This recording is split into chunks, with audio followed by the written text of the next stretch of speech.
Humanity Ecosystem Steering Group.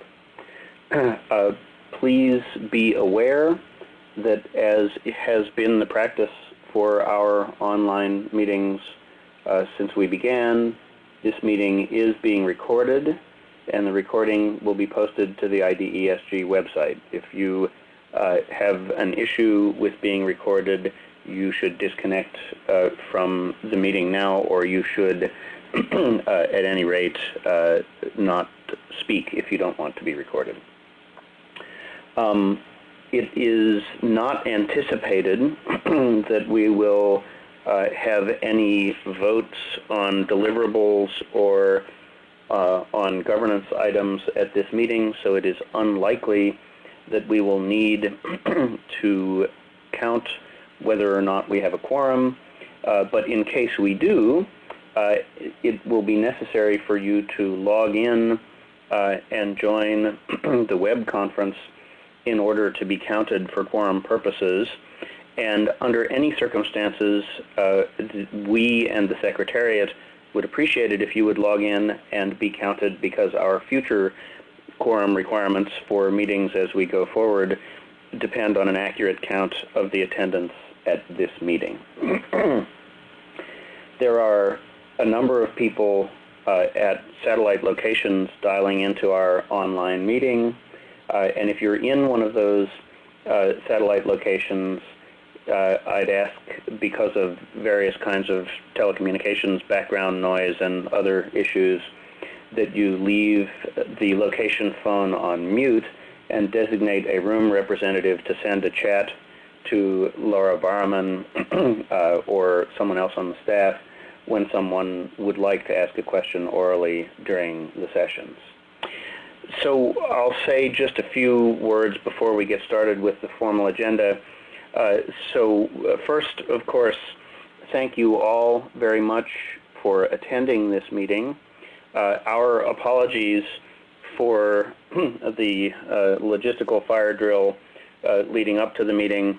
It seems that we have a mixed record of being able to get meetings to happen in Washington, D.C., although if I were a villain in a James Bond movie, I would love to have the power of the IDESG to cause hurricanes to hit major cities and to cause entire governments to shut down whenever we have a meeting. I don't want to be entirely flip about this. I do want to use it to reinforce something that I think is a real organizational accomplishment. So we've had a number of online meetings, and two of them under quite strained circumstances. So our Hurricane Sandy meeting and our government shutdown meeting, both scheduled for Washington, had to be rescheduled to online meetings from in-person meetings within 2 weeks of the date of the meeting itself.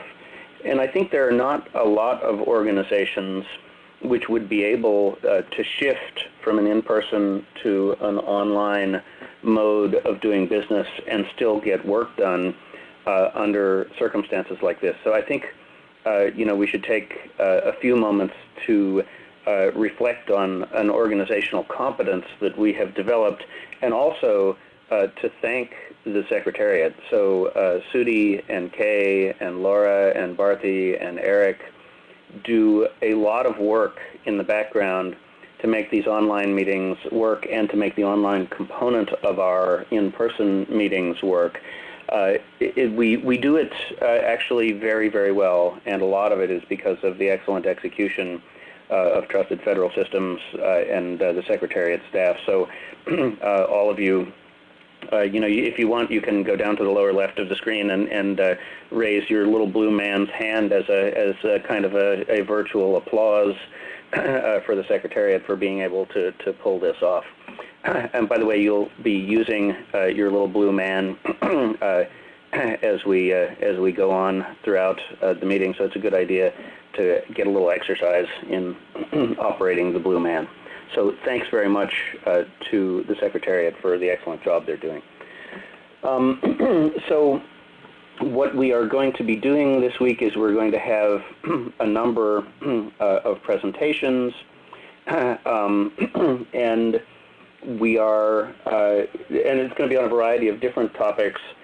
We will have some extended discussion this afternoon on an important presentation we're going to have about the mission, vision, and goals of the organization. So you should prepare yourselves to participate in the audio portion of the conference as we move into that discussion.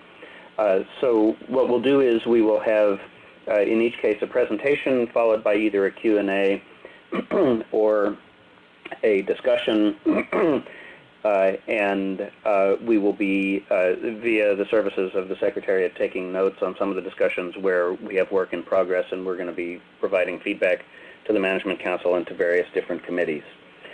We will have a full day of opportunities for committee meetings tomorrow, and then we will come back together into the general session on Friday. And the agenda is posted online, and you'll notice that it's also flashing in front of you in the web meeting right now. So I'm going to give a very brief plenary report and update. We won't be having an update from Jeremy Grant of the National Program Office, because if he gave an update, he would have to go to jail or something until Congress finishes voting.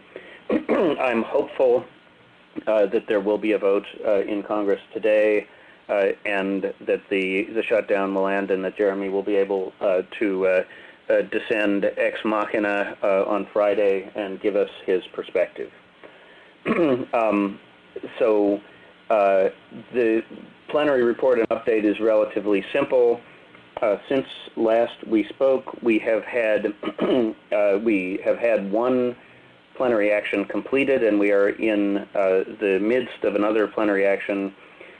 We had a vote on our rules for electronic deliberation.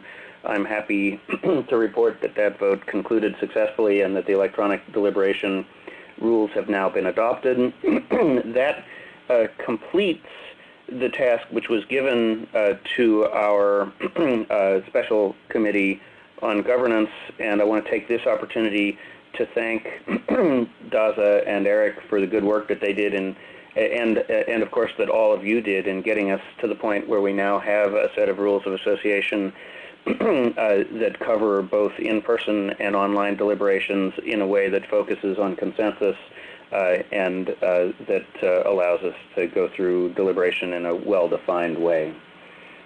We're in the midst of an online vote, which will conclude, I believe, on Friday, to endorse the Management Council's proposal to create a nonprofit corporation, which will be the entity through which IDESG operates in the future. It's almost miraculously well timed. So one of the objectives, we realized at a certain point, rather later probably than we should have, that it was a good idea to be incorporated in time for the beginning of fiscal year 2014, and so we turned around a set of proposals relatively quickly, and you all participated in some online deliberations and gave feedback to the Management Council, which was quite valuable in fixing a number of issues and oversights that had been introduced into the process because we were moving fast.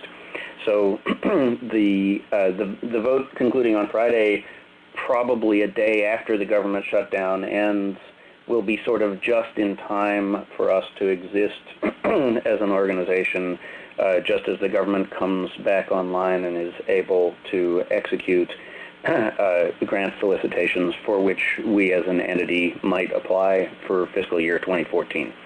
So if you haven't registered and voted in that election, Peter Brown of the Management Council and I both endorse the proposal that's been advanced, and we encourage you to vote in favor of it. You can find the links to the ballot on the main page. So for the rest of the day, we're going to have basically three items. We are going to have an update from Peter Brown on the activities of the Management Council since our last meeting. We are going to have another of our ongoing series of pilot presentations, this time about the F6 project, F6 is spelled FCCX. The acronym means Federal Cloud Credential Exchange. So I think you'll be very interested to hear about this project and about progress on the project. There'll be an opportunity for Q&A after that presentation, and then we will move into the strategic planning presentation. So you will recall that the Management Council and the Business Subcommittee of the Management Council and in conjunction with the Communications and Outreach Committee had reached out to the Secretariat, and through the offices of the Secretariat had engaged the services of an outside organization to help us sort of take stock of where we are and interview a number of the members of the Management Council and of the Plenary generally to do some introspection into where we are going and how we describe our value proposition to potential funding organizations and to prospective members. So the fact-finding phase of that effort has ended, and what we're going to show you today is a presentation from our hired consultants about what they have learned from you about the mission and goals of the organization. So basically, we've held a mirror up to ourselves, and we are now going to show you the picture that we saw in that mirror. And there will be an opportunity, an extended opportunity for question and answer and for discussions and suggestions for how to refine that vision and mission and value proposition statement. At the end of the day, Peter will be taking that information back into the process, and you will see a more complete presentation of the proposed mission and vision and value proposition at another meeting in the future. So without further ado, and by the way, everybody put your little blue man's hand down now. Dan Chenuk, I'm looking at you, and Steve Mednick, because I want to ask you whether anybody has a question for me before about the agenda and how the meeting is going to be run before I hand it over to Peter for the Management Council overview. Seeing no questions, Peter, are you in the audio portion of the conference? I think I am, if you can hear me. And I think you are too. So I will now introduce Peter Brown, Chairman of the IDESG Management Council, for his update. Yeah, I'm not speaking to you in Morse, just there seems to be some background interference, but I'll try and plow on. Thanks, Bob. I don't want to go into too much detail today, mainly at this point, mainly because many of the issues we've been covering in the Management Council are being covered elsewhere during the plenary, including the important session coming up that Bob has already introduced.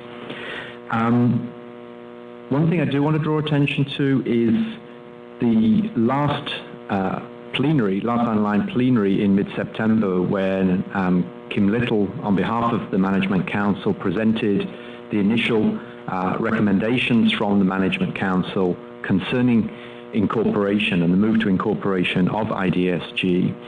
A number of very legitimate and valid questions were raised, and Bob, as plenary chair, on the fly very much, suggested a process by which comments from plenary members could be made to those recommendations with a request that Management Council look at them and respond to them before we proceeded to opening a ballot to go ahead with the original resolution. We took this work very seriously. At the last Management Council, I think it's fair to say there was a pretty extensive discussion over several of the issues which were raised by members, and I think there was beyond due diligence performed by the Management Council in attempting to address allay fears, address concerns, and respond to very specific questions that members had raised.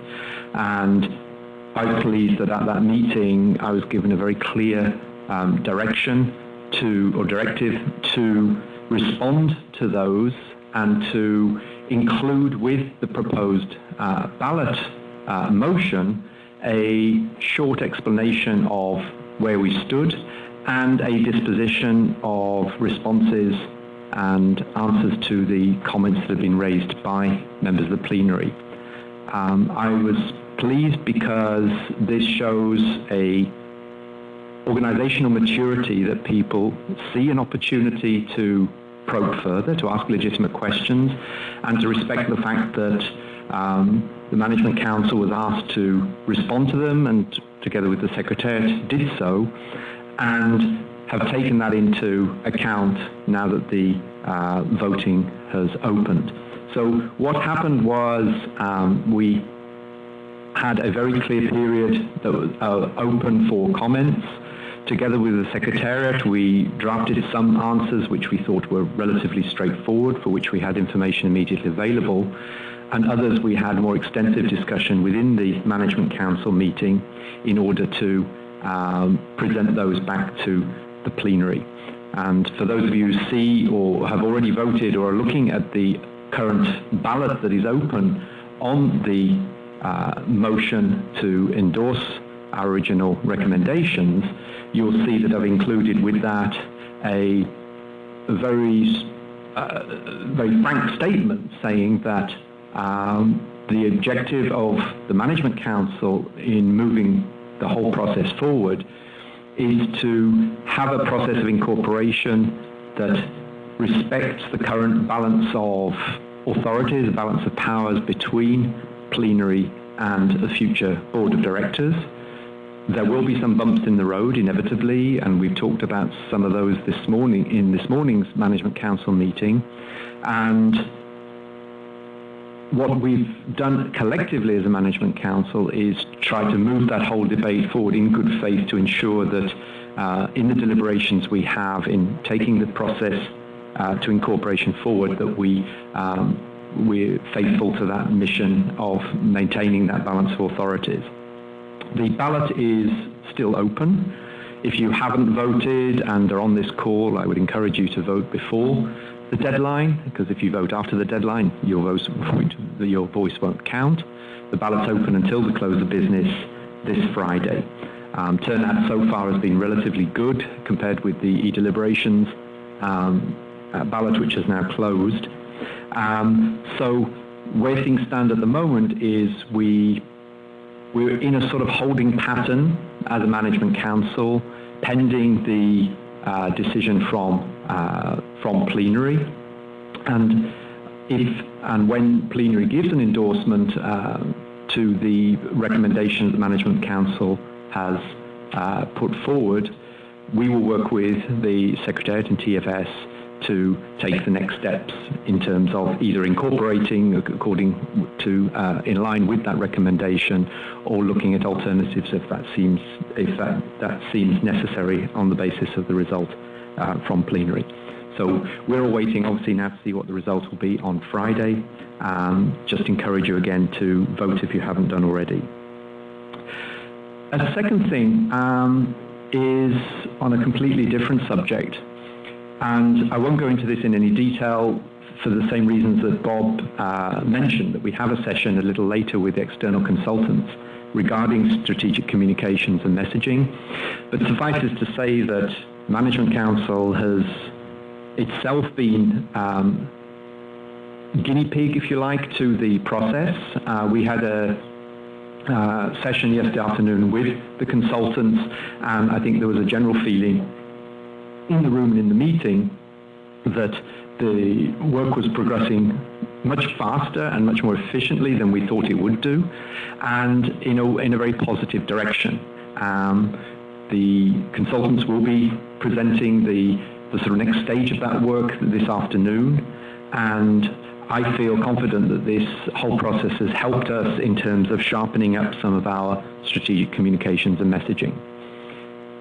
element related to that, just for information, Jeremy Grant and myself were keynote speakers and co-moderating a 4-hour session at a major European electronic identity conference in south of France a few weeks ago.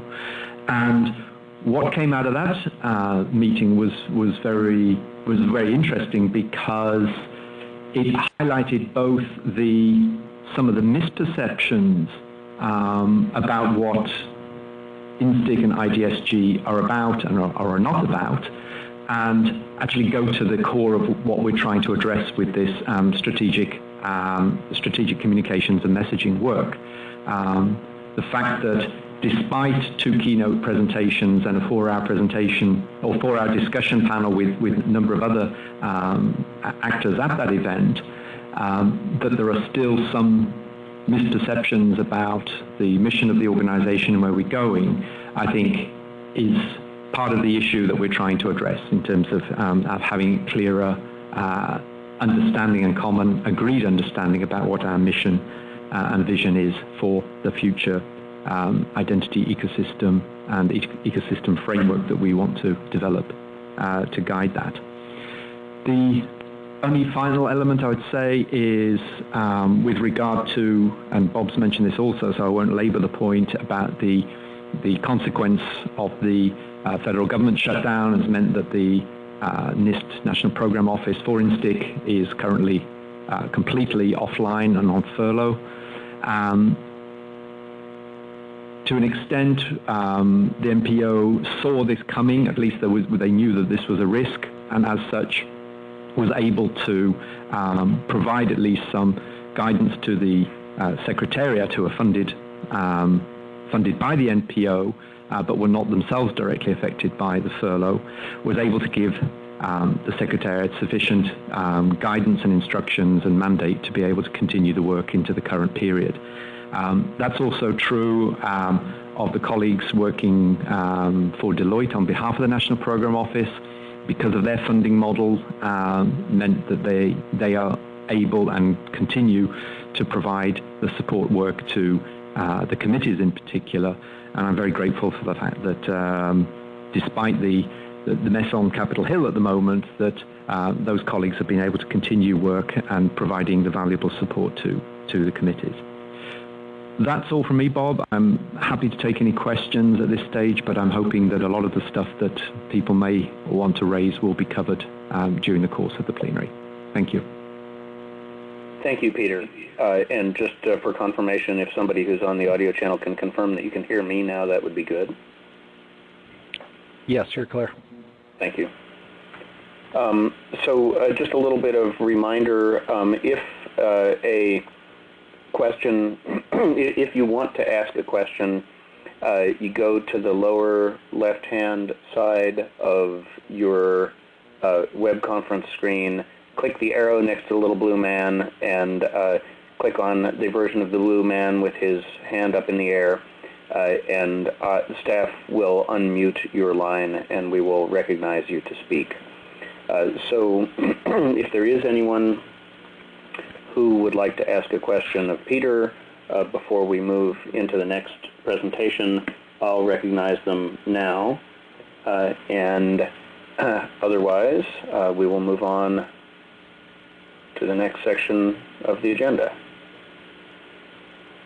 Seeing no questions, I'm going to introduce the next section of the agenda, which is the F6 presentation. So before I give the intro, can I check and see whether Doug Glare is in the audio portion of the conference? Doug, or can you speak? Yes, I am here, Bob. Okay. Give me one moment. Daza has his hand up and has a question. So if we could unmute Daza for the purpose of asking a question or making a comment.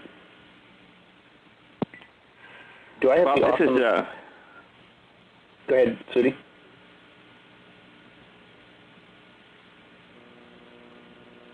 Can we hear Daza?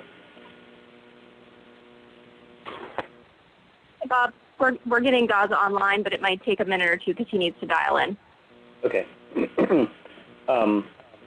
Okay, while we're waiting for Daza, I'll begin the introduction. So a lot of you are probably aware of the extent to which the Postal Service is already a critical part of the identity infrastructure of the United States. So we rely on the Postal Service as a secure delivery channel for all kinds of documents, credit cards, replacement driver's licenses, passports, and so forth.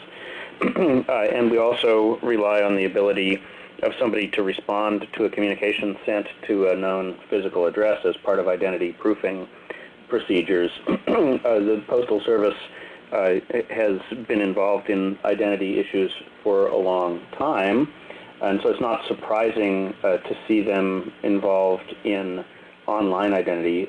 Doug is the manager of digital partnerships and alliances at U.S. Postal Service, and the Postal Service has created a new organization called Secure Digital Solutions, which manages the design and implementation of new business opportunities for the Postal Service related to digital services. And one of the very first things that they're doing in the digital marketplace is the F6 project. So just a minute, I'm responding to Daza.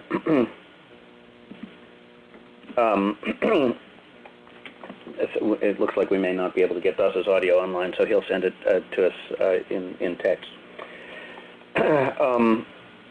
So let me pause for just a moment while I wait for Daza to type his question on the previous presentation, and then I will introduce Doug to talk to us about the Federal Cloud Credential Exchange, or F6 program, which, among other things, is an NSTIC pilot. Daza, are you still typing?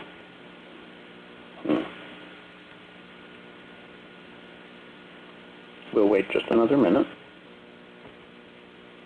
Okay. So why don't, in this case, so Daza, do you want me to wait for your question, or do you want Doug to go ahead? Bob, I think Daza is calling in, so his unless he decides not to call in, we can ask him to call back later. Okay, no, he's typed into the chat that we should go ahead, and he'll type his material into the chat box. So Doug, without further ado, thank you very much for coming here today to give us this presentation, and take it away. Absolutely. Thank you very much, and appreciate everybody's time this afternoon as we go through. And really, the intent over the next 20 minutes, and we'll leave time open for questions, is to give you a better understanding of what the Federal Cloud Credential Exchange is, who's working on it, how it's going to work, and how we're trying to support and drive home the NIST vision around interoperable credentials, and that the federal government is an early adopter. So if we can go to the next slide.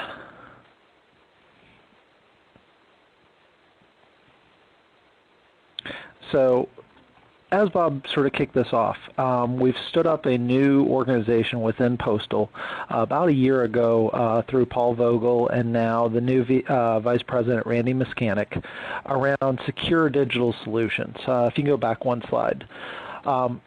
This group, everything we do in the digital solutions group and moving forward has to start with our own foundation, and that foundation builds upon the governance structure that we have in place around our law enforcement with the Postal Inspection Service, and Randy Miskanik actually joined us directly as a past postal inspector. He also joined us with a number of years' experience working at the UPU on a number of international initiatives. So we look at this as how can we long-term also help bridge international relationships for interoperable credentials. It's based upon the privacy and security laws that we have as well, that we have very specific laws to how we use information, how we protect that private information. We're going to be not only bringing in and participating in this organization and the whole identity ecosystem, bringing in a basically $900 billion mailing industry and how everybody participates. And I've talked about those the the international relationships. We've got 36,000 retail locations, 152 million delivery points, and carriers. So this is a part of a broader effort, kicking it off with the Federal Cloud Credential Exchange, but seeing where we can support if IDPs potentially need in-person proofing services, et cetera. We're trying to design all that out and make sure we have the right legal authorities in place. So part of one effort of a larger overall strategy. But most importantly, we have to kick off and be very successful on the Federal Cloud Credential Exchange as we move this forward. Next slide. When we look at the Credential Exchange, one of the things that bring this back to the NISTIC vision of how does the federal government become an early adopter. We've all had the sort of the challenges of the vision put out there, the FICAM trust framework in place, but how do you drum up enough customers, relying parties for this, both from a federal, state, local, and commercial level. So this is directly aligning with how the federal government is an early adopter and hopefully helping to build this economy of new interoperable credentials. Next slide. When we look at the current state, we do have a number of FICAM-approved identity providers, everything from LOA 1 credentials of Google, VeriSign, others, to LOA 3 at Verizon and Symantec, to all the PIV cards, the LOA 4 credentials that are out there. The challenge at current state is every agency has to build that independent interface to every IDP. That's a lot of infrastructure. There's also independent contracts in place that aren't leveraging the full purchasing power of the federal government. Through this, the result has been very limited LOA 2 and 3 credentials because there really hasn't been a demand or a draw for them. The solution, we believe, is the Credential Exchange, to basically insert in the middle a exchange that the agency only has to connect one time for each application, or if in the instance of like VA and others that have a enterprise identity and access management solution, they connect that one time and they have full access. Also, the identity providers, they only have to connect one time as well into the Federation, and thus simplifying their infrastructure as we go through this. That's going to enhance the speed to market, the ease and reduce costs. It also enhances the privacy side of it, and I'll talk a little bit further as we go through this, how this is a triple blind model, that the IDP doesn't know which relying party is being utilized and vice versa, thus protecting the privacy of the individual, that their usage cannot be tracked by any one party. If we go to the next slide. So as we've gone through this, the Postal Service, in conjunction with NIST, GSA, executed a competitive solicitation basically through the calendar year so far of 2013, and we selected SecureKey as the provider of the solution. What we're doing here and the way this all works is each party has a role in this. And I say each party being the relying party is the one providing the application to the user, and really will help with messaging and marketing to promote interoperable credential use. The Credential Exchange will enable the user to select what IDP they want to use and be the broker to pass that request on to the identity provider, who's going to actually allow the user to log in and approve attributes to be released. So I'm going to show you some screenshots here in a little bit. The key with this is each one of those, as you look to the right, the relying party integrates with the broker, and that acts as the IDP to the relying party, turns around and acts as the actual relying party to the IDP, thus creating that triple blind scenario. Next slide. When we look at the technical architecture of this, we're going to use FICAM-approved standards, SAML 2.0 for integration with the relying parties, and SAML and OpenID for integration with the IDPs. As I talked earlier, we will integrate LOA 1, 2, 3, and 4 IDPs that have all been ICAM approved.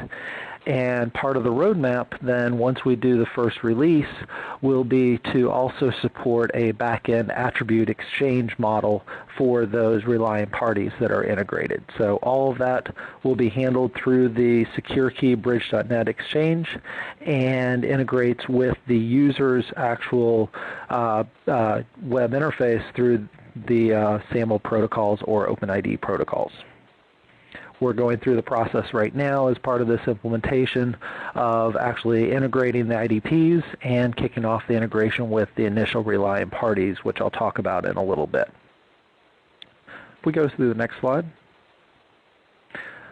So to put this in context and how this experience is going to work, I know everybody here are very familiar with interoperable credentials, but want to walk through at least a couple, a screenshot of it. So the consumer or individual is going to navigate to the agency web page. That could be a direct agency application, or it could be a main sort of login page. Either way can be supported. Once they get there, then what you see in this small image is that hopefully on the left-hand side we'll be presenting to them the possible IDPs that levels of assurance for IDPs that application will actually accept. So for example, what we're showing is an embedded widget that actually comes from the Bridge.net exchange based upon the SAML protocol already requesting that this application is willing to accept all levels of assurance, versus if the application was only willing to accept levels 3 and 4, we would only show levels 3 and 4 IDPs on this page. The agencies will still present the option for the user to log in with an existing credential, because many of them already have that, but we're going to be working with GSA and the agencies to promote through this the education that the ease, the privacy, and the capabilities of leveraging an interoperable credential.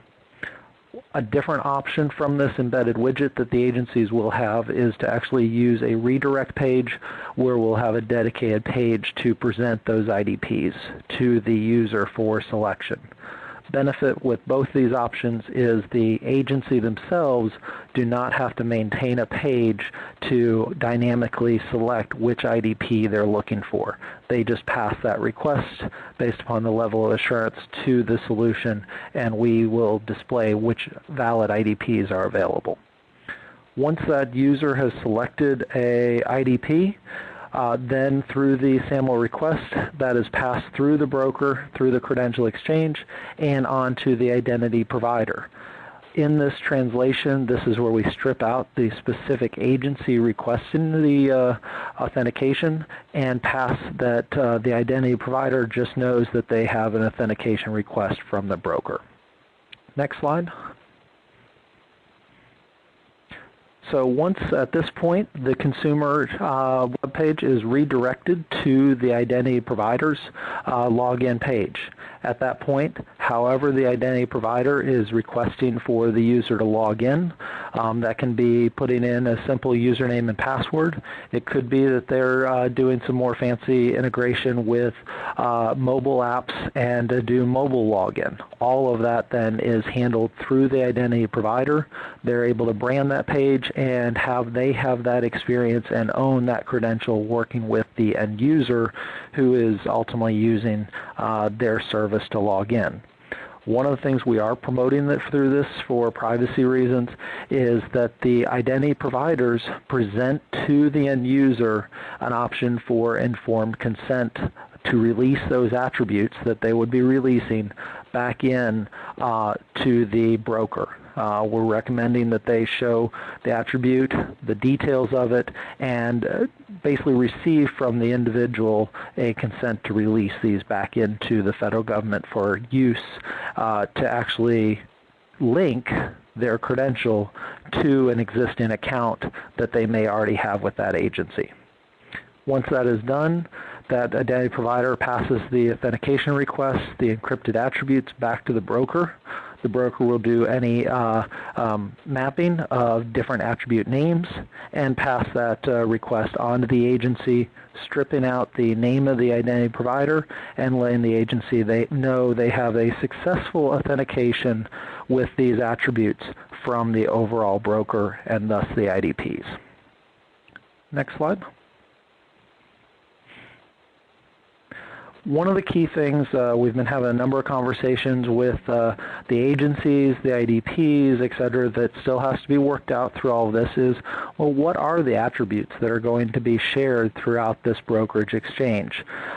These are the attributes, we want to keep them to a minimum, but they're attributes that are going to be required to actually translate and map that credential into an existing account.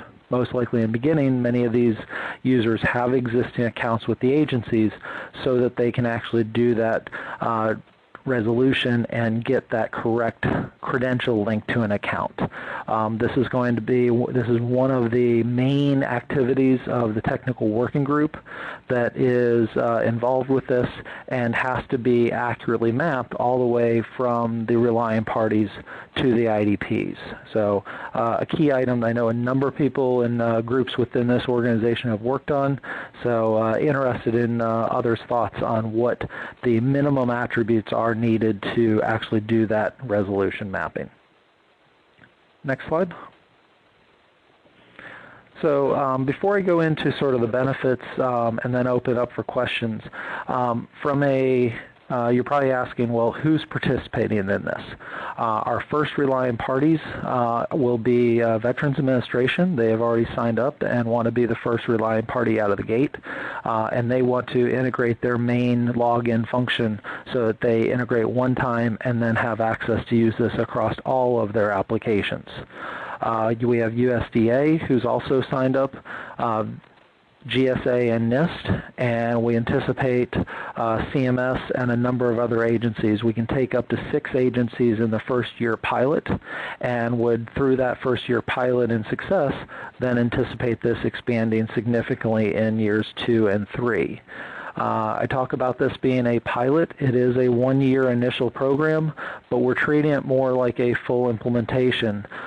We call it a pilot to prove out that the technology works, that we can get the right governance structure in place, that we can get the right liability model in place, and ultimately see that citizens are going to start using interoperable credentials, especially at those higher levels of assurance of LOA 2 and 3, where we're promoting and pushing that with standing this up, it'll only be so successful if we have a limited number of FICAM approved credentials out there. So I'm making a pitch out to the IDP world to say, you finally have a customer and a base to easily connect into the federal government as an early adopter.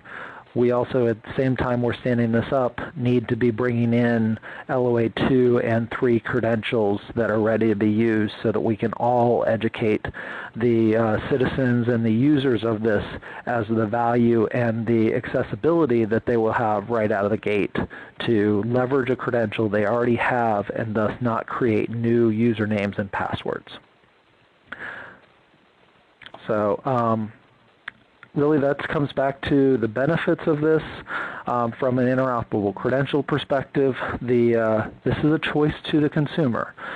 Which credential they want to use, how and how quickly do they move from an existing credential they have with the agency.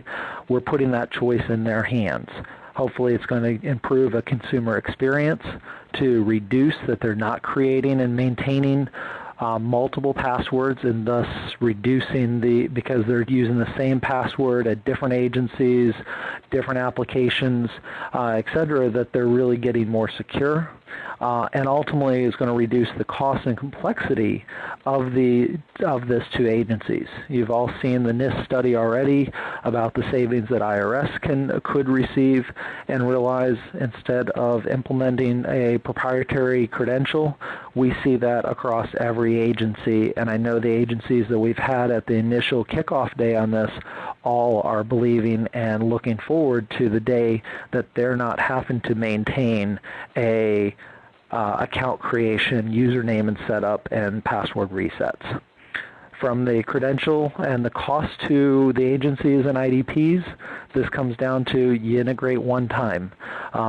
That way it saves that they're not having to negotiate each one of these independently. GSA is working on the contracts with the LOA 2 and 3 IDPs so that there's a set of national contracts that can be leveraged, and that they're not having to maintain interfaces and redundancies to each IDP themselves. And lastly, this is all tying back to the privacy. Throughout this, no private information is saved within the credential exchange. It's all basically protected through meaningless but unique identifiers, and that no one party can piece together the history of a user's usage. It would take the forensics work of the relying party, the brokerage, and the IDP to piece that together. We will have scenarios that if that needs to be done for any type of forensics and criminal research, that there's a policy and process as to how that would be done.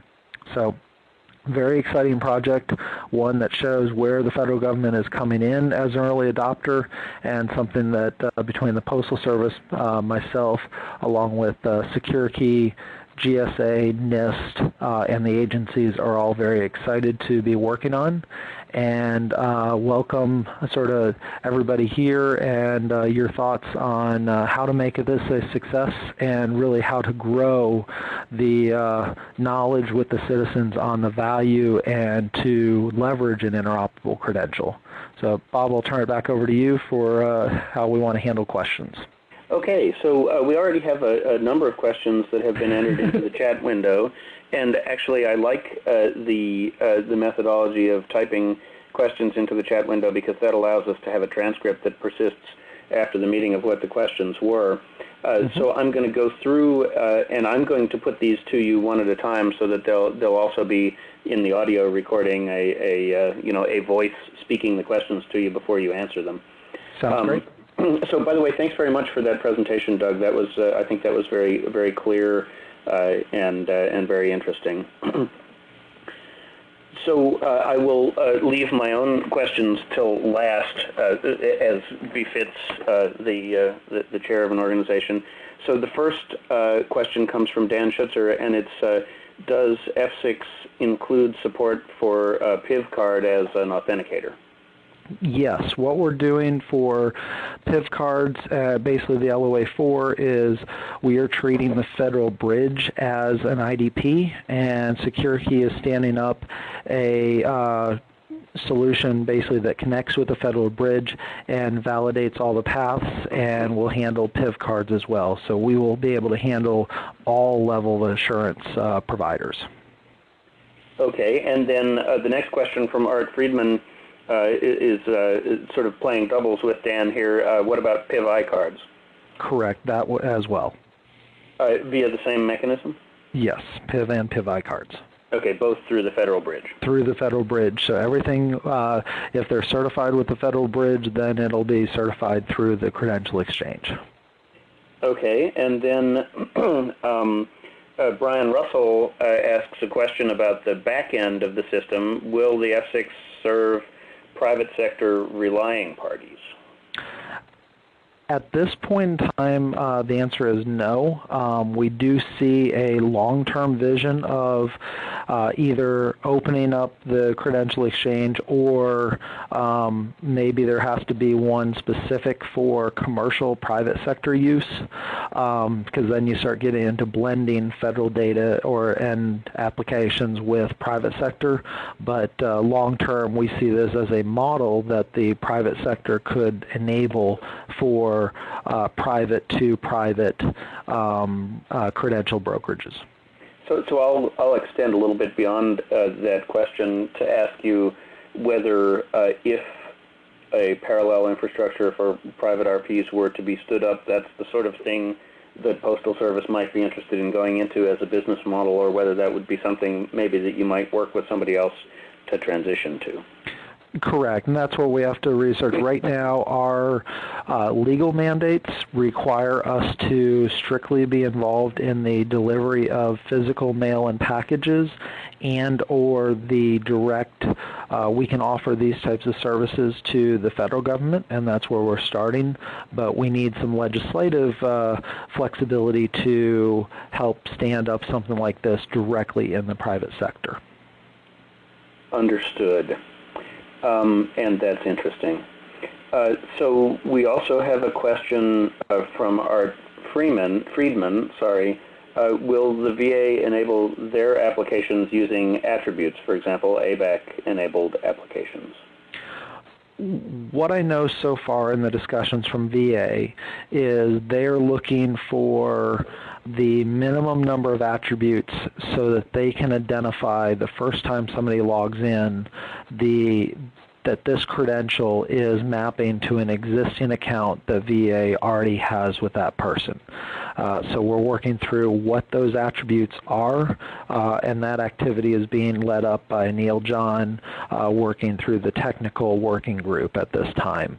And I apologize, this is where I'm not as familiar with ABAC-enabled apps, but I know they're looking just how do we get that resolution that this credential truly maps to an existing account that VA has with a person. So, and Neil John is the right guy to have pegged on that one because he certainly does know about the ABAC.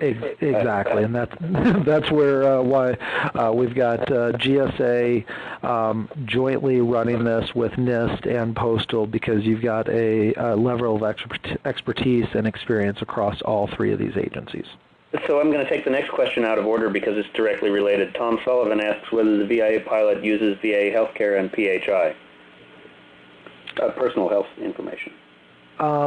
In terms of where they will grant access, like I said, VA is planning on integrating their main identity and access management portal, which will then grant the user access to any VA application. As to specific protected health information, that will not be translating or transmitting through the broker, only the credential and the attributes tied to that credential. So basically, once somebody gets logged into VA, then at that point VA handles everything else. Okay, so basically you're just doing the authentication, and if PHI access is going to take place, it's going to take place between the user and the RP in the authenticated channel that's established through you. Correct. So Robert Farron asks, what about level 4 needs which require true identity and require a social security number to be submitted? By true identity, I'm interpreting here legal name. What we are relying upon is across all these identity providers is that they have already been certified through the FICAM Trust Framework process, and or for level 4 the PIV and PIV-I process there. So yes, that is required for those, and issuing those cards, but that is all already done prior to any login through the credential exchange. Could Social Security number be transmitted through the credential exchange as part of this to be passed on to the reliant party? Yes, that is a possibility, but that would never be stored within the exchange, just transmitted over to the reliant party so that they could use it where needed, if needed, to map to an existing account. So again, if I could take the liberty of interpreting you a little bit, I think one of the things that you just implied is that F6 does not itself do identity vetting, but that it will rely on the identity vetting that's been done to whatever the FICAM level of assurance is when it makes decisions about which credentials to accept. Absolutely. I appreciate you clarifying that. Yeah, that's one of the things that our assumption is these identities already exist. The identity providers themselves are already doing the identity vetting, the proofing. This truly, as I said, is a credential exchange and login. It is not creating the credential or asserting any accuracy to that credential. Thank you. So now Jim Fenton asks an interesting question, and I'll read it to you verbatim. The NSTIC strategy document describes an accreditation framework and protocol standardization rather than a broker model to achieve broader interoperability. Is F6 intended as a short-term workaround, or is this intended as a change in the direction of the identity ecosystem? And I think that's a question for you, but it's also a question for me and for others. Yeah, no, definitely. I'll take my cut at it, given my view. Working with the NSTIC team, with GSA, everybody, yes, it describes the framework, the protocol standardization, and through that, I think the Federal Cloud Credential Exchange is a continued evolution of that with that framework and protocol standardization, it still created the spaghetti diagram that you saw earlier, that every IDP and relying party has to build their own interfaces. The broker is not changing any of that framework or protocol standardization. It's just making it easier for everybody to integrate through one place and one exchange. It doesn't stop, though, somebody from directly integrating if that's the appropriate business model. So, I guess I'll give my supplement to your answer to Jim, and that is that I don't think the NSTIC strategy document takes a stance on what the topology that the protocols are going to fit into shall be. So I think the NSTIC strategy document is neutral as regards a direct user to IDP, user to RP connection, or a brokered user to IDP and RP connection, or a hub and spoke federation, or what have you. So I guess my sense is that the identity ecosystem might include all of those topologies, and it might therefore be necessary for us eventually to standardize protocols that work in all configurations and to be able to accredit them. Yep. So I'm going to skip over Stephen Race's question because I think it's already been addressed by an earlier question. It was about ABAC-enabled apps. So I'll ask Dave Weitzel's question, and then I'll go on to Peter Brown's, and then maybe one of mine. So David Weitzel asks, what criteria will USPS use to determine if it will continue with F6 after the pilot phase? So when we look at the success of the pilot, it's not just success for Postal, it's success for everybody that's involved. But one of the things that GSA is standing up as part of this is an executive steering committee that involves Steve Van Rokel, Michael Daniel, Randy Muskanek here at Postal, representation from VA and others. And we're going to be looking at success across a number of vectors.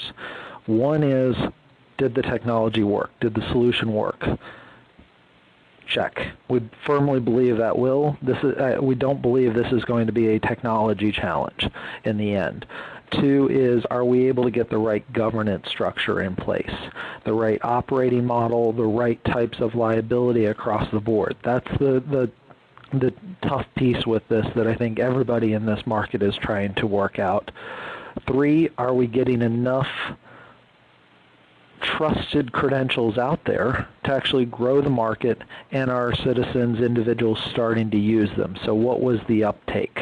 We're going to look across all of those vectors to look at success from a pilot perspective, and that this is a start, but moving ideally then into years 2 and 3, that we're bringing on additional reliant parties, and that this is really growing from a usage perspective.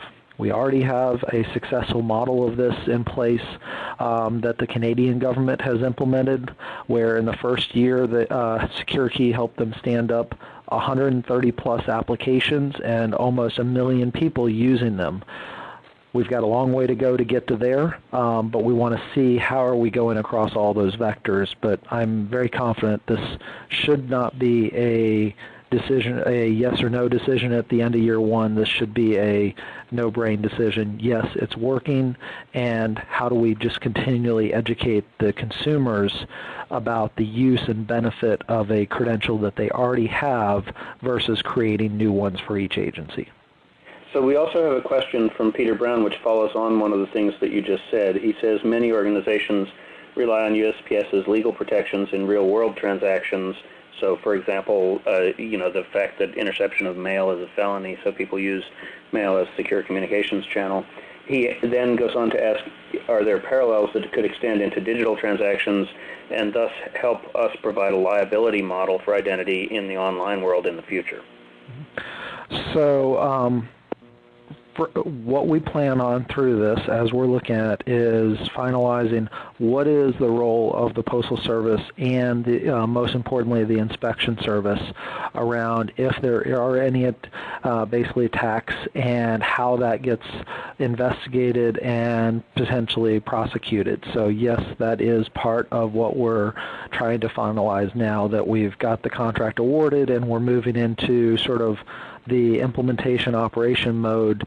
So I don't have the final answers on that yet, but it is something we're taking very seriously, and we'll come back to everybody as to what our role is and how we're going to support it with the inspection service. So that would be a real helpful conversation to come back into our committee discussions on legal issues and liability. Yes.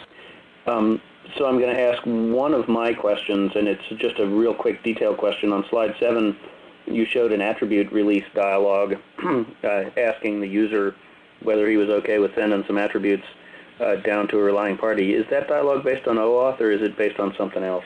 We've mocked that up just to show that we believe there needs to be some form of informed consent provided within the IDP, that they are receiving informed consent from the end user prior to releasing those attributes. So I'll tell you, personally, it wasn't modeled after a standard. It was something the IDP would control. We are working with Naomi Lefowitz, and she's working with her privacy group on finalizing where does informed consent need to occur throughout this. We believe something on the IDPs. We would also have potentially some initial consent notifying the user right up front at the relying party that by using this service, you may be asked to release certain attributes to make your login to the application successful. But that's being worked through with Naomi within the NIST organization. Thank you. So I don't see any additional questions in the in the chat window. I don't see anyone with their little blue man's hand up at the current time. So I think, Doug, with that, we will thank you very much for the presentation. We would love to have another status update at a time that is appropriate. And thanks very much for taking us through this. No, absolutely, and appreciate everybody's time. And if you do have further questions or some recommendations as we go through this, feel free to reach out. They brought up the last slide with the points of contact. Basically, we have Jeremy and Naomi working with the NIST organization, Kathy Conrad, Katie Lewin at GSA, Randy Muskanek, myself here at Postal, and SecureKey, Scott Lowry. So any of us feel free to reach out to. So once again, thank you very much for the opportunity. So before we move, David Weitzel asks whether there's a typo in your email address. He doesn't think it's uspis.gov. That is actually, I'll just answer, that is actually correct for Randy. He is still, since he joined us out of our postal inspection service, so that is correct for his. Okay, that's good. Thank you. So I will join Peter's endorsement in the chat room for virtual applause. I think that was very interesting and helpful. So let me just say a few things before we move on to the next presentation. So the first is, as Sudhi Umarji noted in the chat window a minute ago, if you are feeling the urge to tweet things, the standard IDESG and NSTIC hashtags should be used so that everyone who is looking in from the Twitter sidelines will know what we're all about here today. Second, the documents that are being presented have been posted. They're available in the web conference via the documents link, which is at the lower right-hand side of your web conference window. It's being highlighted now. There's a little yellow and orange sticky flashing where the documents window is. And you can get the presentation that you just saw as well as other materials from the conference through that link. Again, if you want to join the audio conference, by the way, I see Steve Hutchinson's hand raised. Steve, could you type into the chat room what you want us to do? Do you want to join the audio conference, or are you having a technical issue? So if you do want to join the audio conference, put your hand up in the air, or even more usefully, send a chat to Laura Barman. Oh, good. Steve Hutchinson was virtually applauding. Don't apologize for virtually applauding. That's great. I'd love to see all the little hands going up and down for that. If you want to be connected to the audio conference, contact Laura Barman. I still don't have text from Daza, so we will move on to the next presentation in a couple of minutes. So what I'm going to do now is I'm going to give everybody the opportunity to take a short break. It's currently about 2:35 Eastern Time. We'll come back in 10 minutes from now, so that'll be 2:47 Eastern Time. And at that point, we will resume with the strategic planning activity. Thanks, everybody, and we will see you in about 10 minutes. By the way, don't hang up or disconnect. Just leave things on. If you're in the meeting, stay in the meeting. That way we will have a minimum of logistical complexity.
Okay, I'm back from the break, and I presume many of you are also.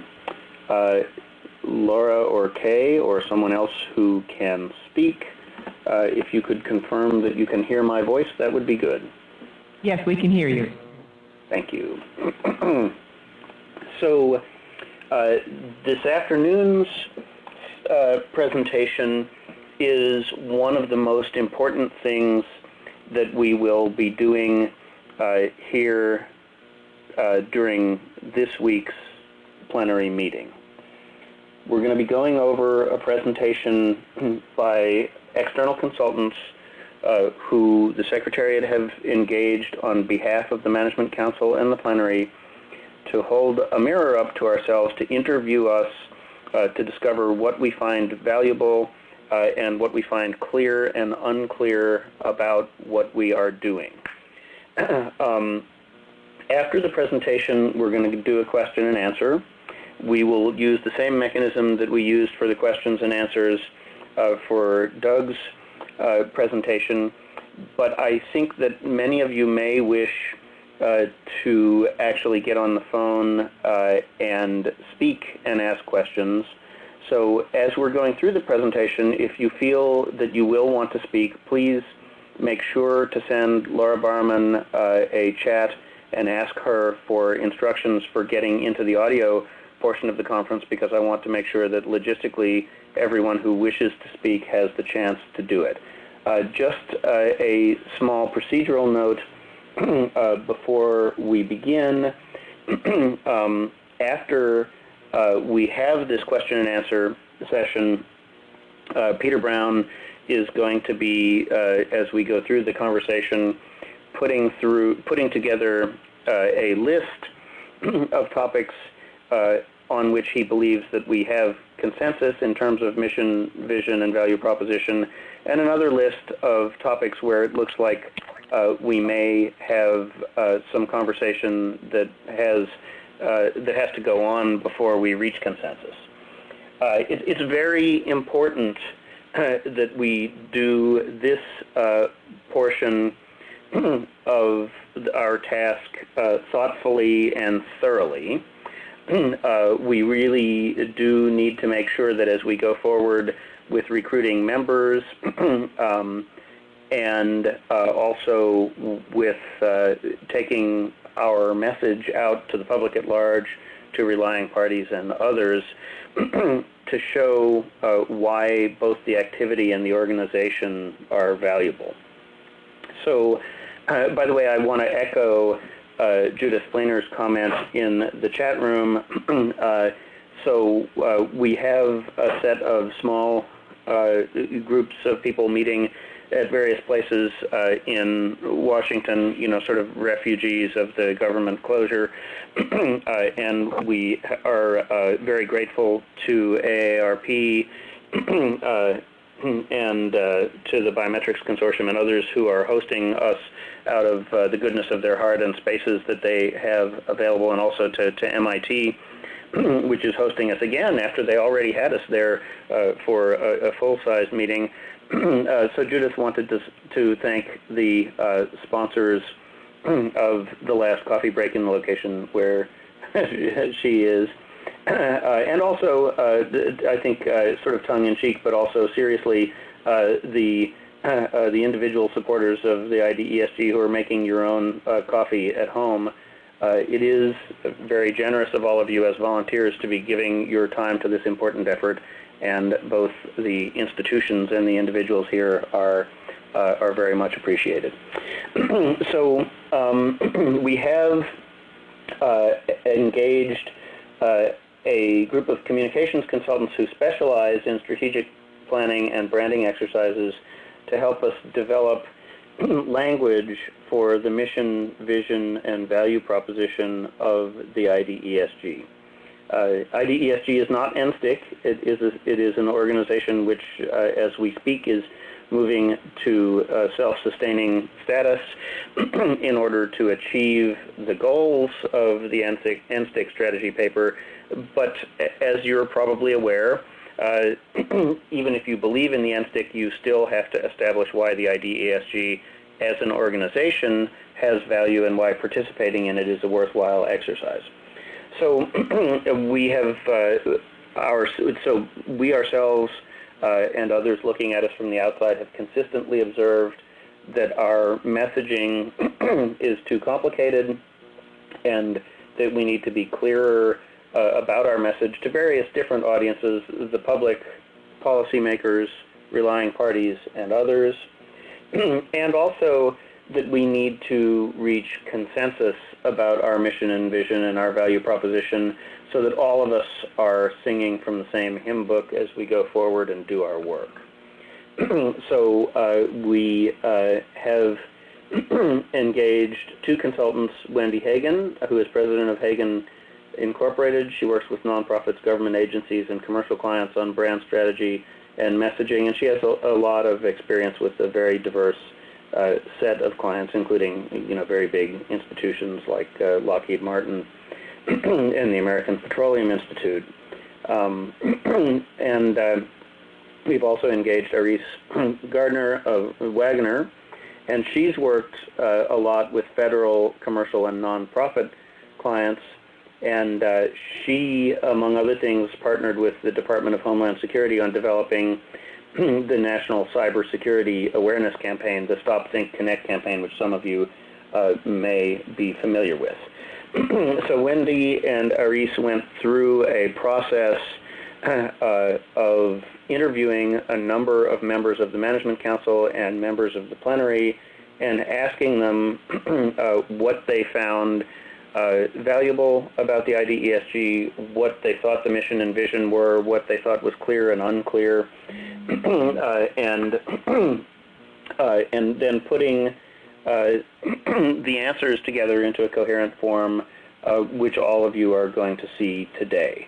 So it's important to note that what you're seeing is not the presentation that IDESG will take forward to the public and to potential members as a finished mission, vision, and values deliverable. There will be several presentations that will come out of this. They'll come out of the Communications and Outreach Committee.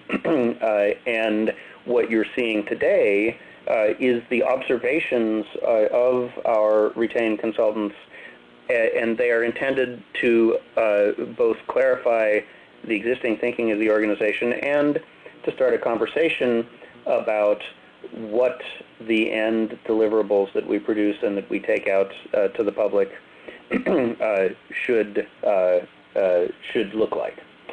So without further ado, I will hand it over to Wendy and Aris to take us through the presentation. Again, I commend to your attention the chat box. You can send Laura a message if you'd like to get in line for an audio question. And you are always free to submit questions into the chat room in the general chat window, and I will moderate the chat questions as I did in the previous session. Wendy, Aris, welcome. Thank you for the work you've already done, and take it away. Great. Thank you, Bob, and thank you all for being part of this and letting us be part of this conversation virtually. We are channeling, for the purposes of this exercise, an author and a noted speaker and sort of TED video guru guy, Simon Sinek, who has written a book called Start With Why. You may be familiar with that. It's about helping organizations and leaders figure out what motivates people.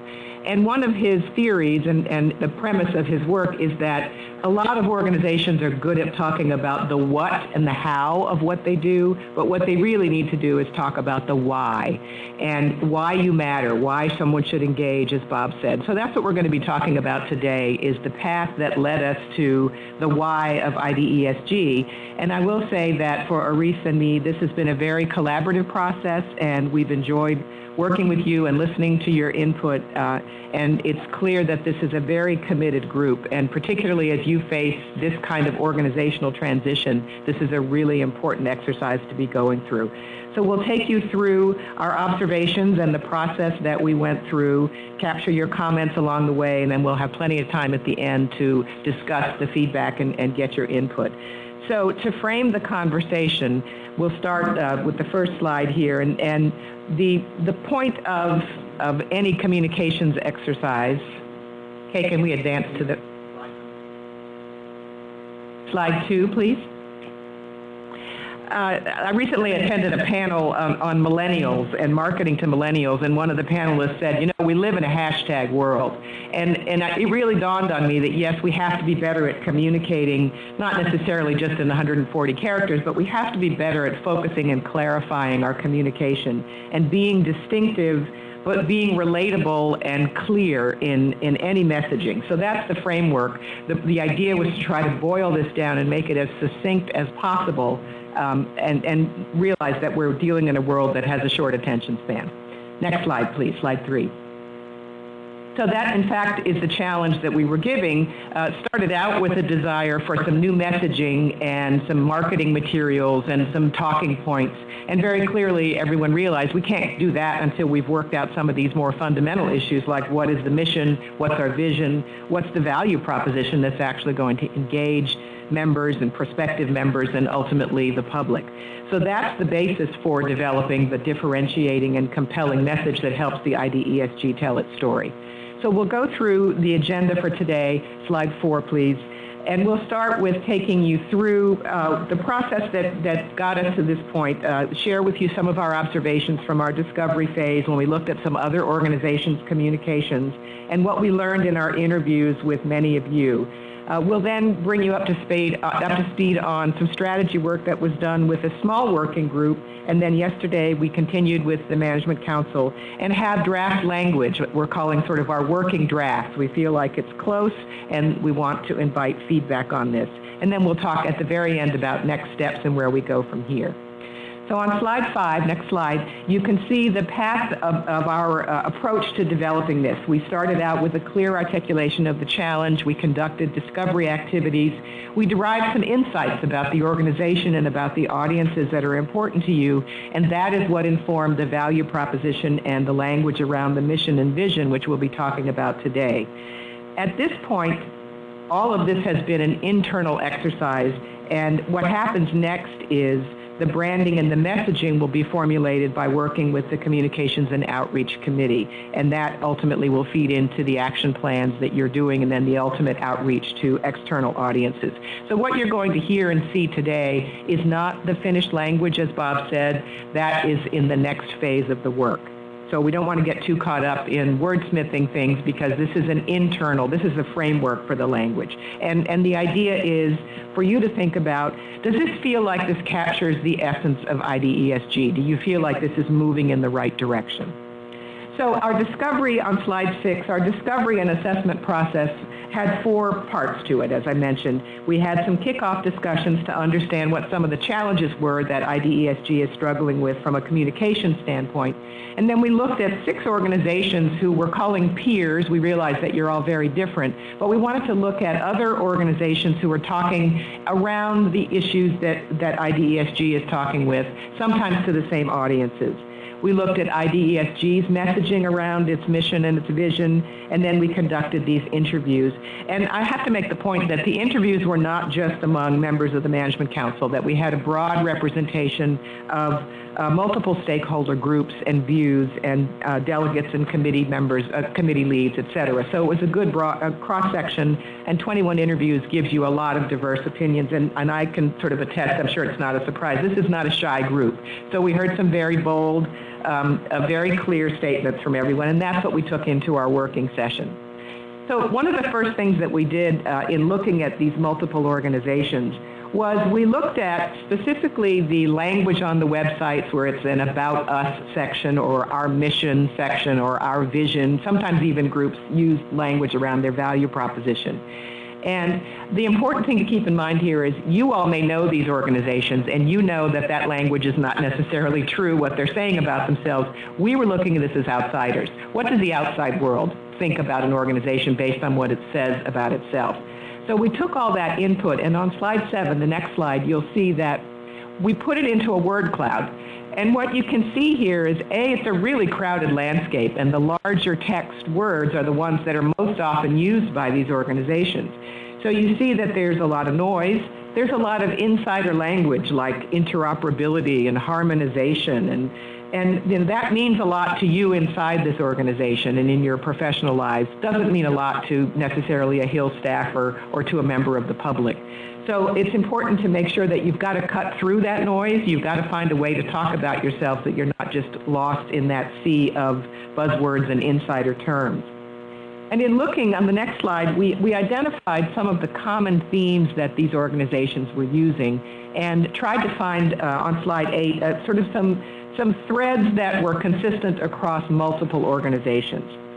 So what this chart tells you is that there are 4 or 5 key themes that are reinforced by all the organizations, and I would sort of put forward that they're not really owned by any of them because multiple organizations are saying the same thing. And so when we looked at IDESG, for example, what your mission and vision current language is about a process. You're facilitating a process. That's sort of the takeaway that we got. And you can see that there's a lot of references to frameworks and collaboration and a public-private partnership and standards development. So those are all the same words that are being used by the other organizations we looked at. We looked at Cantera, for example, and it's about building a community of experts, but it's also talking about framework, collaboration, etc. OIX, if it were to stand for one thing based on its messaging, I would say it's trust, building trust. But they're also referring to the same terms and the same themes throughout the communication. OASIS, which is really standing for open standards, is focusing on many of the same themes. The SGIP is really it's about shaping standards that have to do with the interoperability and public-private input. So you see the same sort of thing. I think I've made the point here that no matter how different their mandates might be, they're using the same kind of language and in some cases speaking to the same audiences. And it's not that IDSG needs to be completely different from any of these. You need to find a unique way of stating this, and you're building on what this category and sector of organizations has already begun. So where's the opportunity here? Well, the opportunity is to get back to that essential why. Why do you matter? What's the import to what you do, and less on how you do it and what you do. So it's why does it matter? And we'll talk a little bit about that in terms of what that means for messaging. On the next slide, as you think about going forward on slide 9, what we see as opportunities for the messaging for IDESG is to make sure that you're using broadly accessible language, so avoiding the jargon, avoiding the terms that may only be known by limited audiences, but also realizing that you have to adapt your language.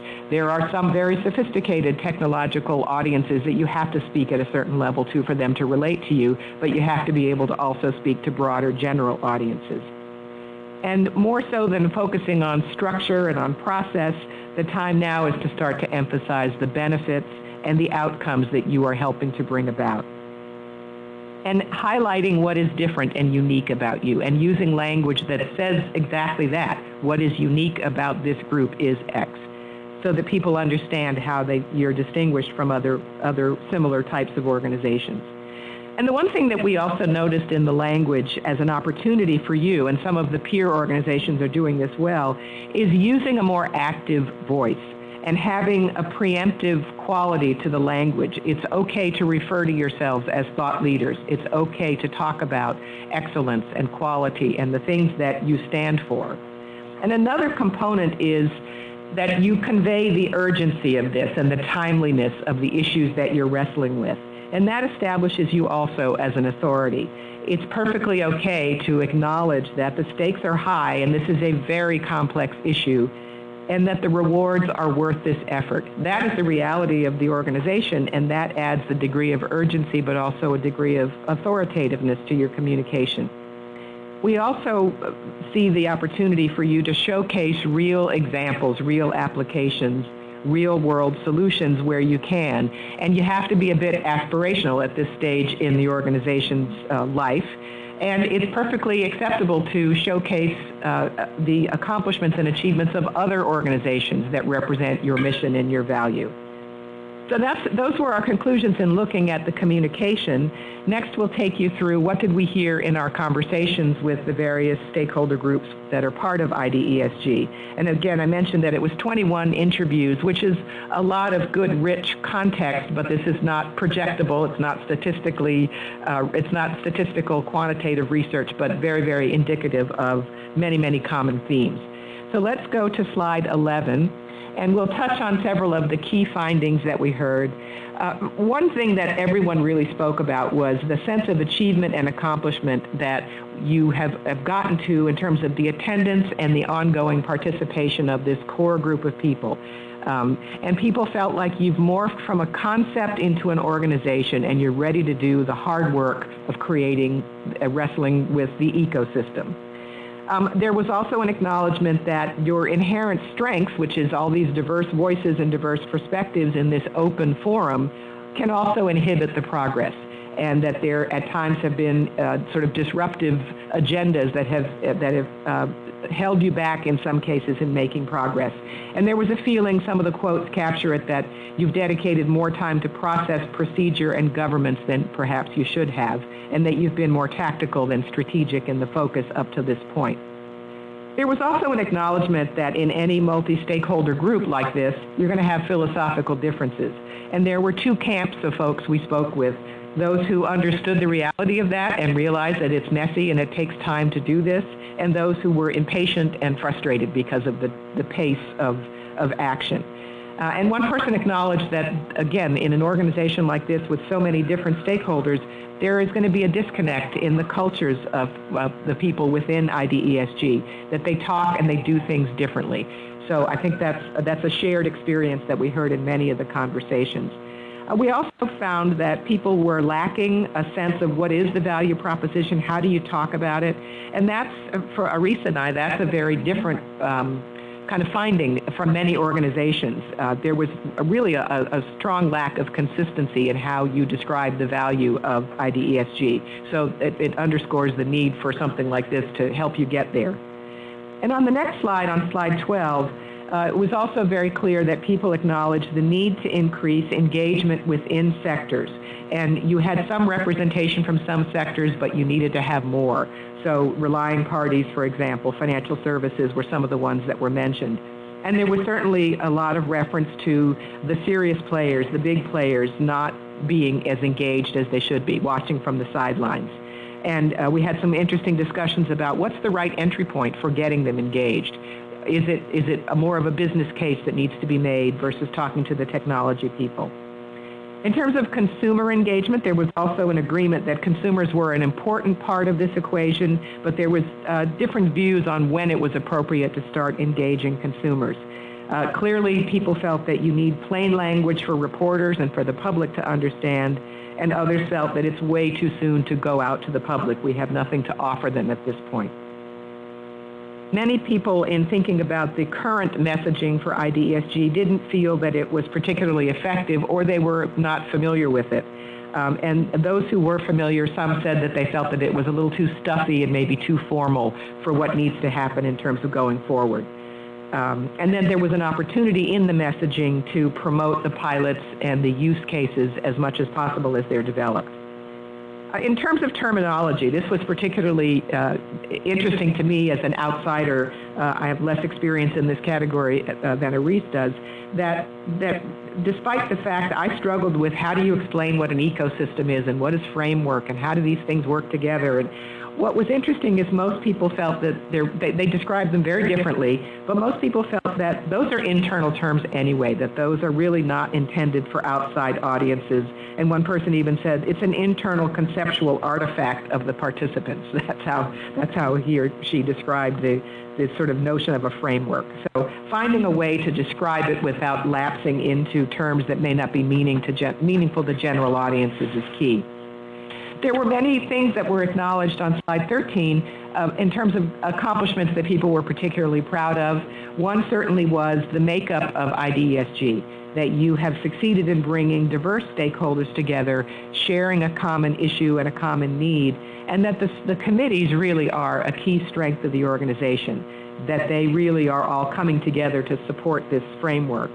and that there was a sense of momentum, a positive momentum, that the core team is remaining engaged, that you're adding stakeholders, and that the momentum is going. There was also an acknowledgement that through the work that you've done already, that you're raising awareness, and in particular within the government, about the challenges that affect all of this whole internet identity arena. And that there were an acknowledgement that there were already tangible results, that you're already showing that you're solving problems in the real world. And examples were cited around hospitals and work that's being done within the Department of Health and Human Services and the DoD. And that there was a great deal of enthusiasm around the pilots, feeling that they added what someone called the sizzle into the messaging. But not surprising, there were a number of challenges that also came out in our interviews, and on slide 14, I'll touch on some of those. And some of them, it's interesting, there's sort of a good side and a bad side to each of the challenges, but many people referred to the collaborative process as being a challenge. And what's interesting is that because this topic really matters to all of you, because you are so passionate and people really do care, that you can get caught up in the debate and sometimes not always be as strategic. And one person captured it by saying the challenge is how do we stay focused on reality. And there were a couple of references to herding cats, that was one of the challenges that you face. But that is part of who you are. And so if we can find a way to turn that into an advantage rather than into a hindrance, that's that's a way to differentiate you from other organizations. Capturing that sense of passion and commitment is really key.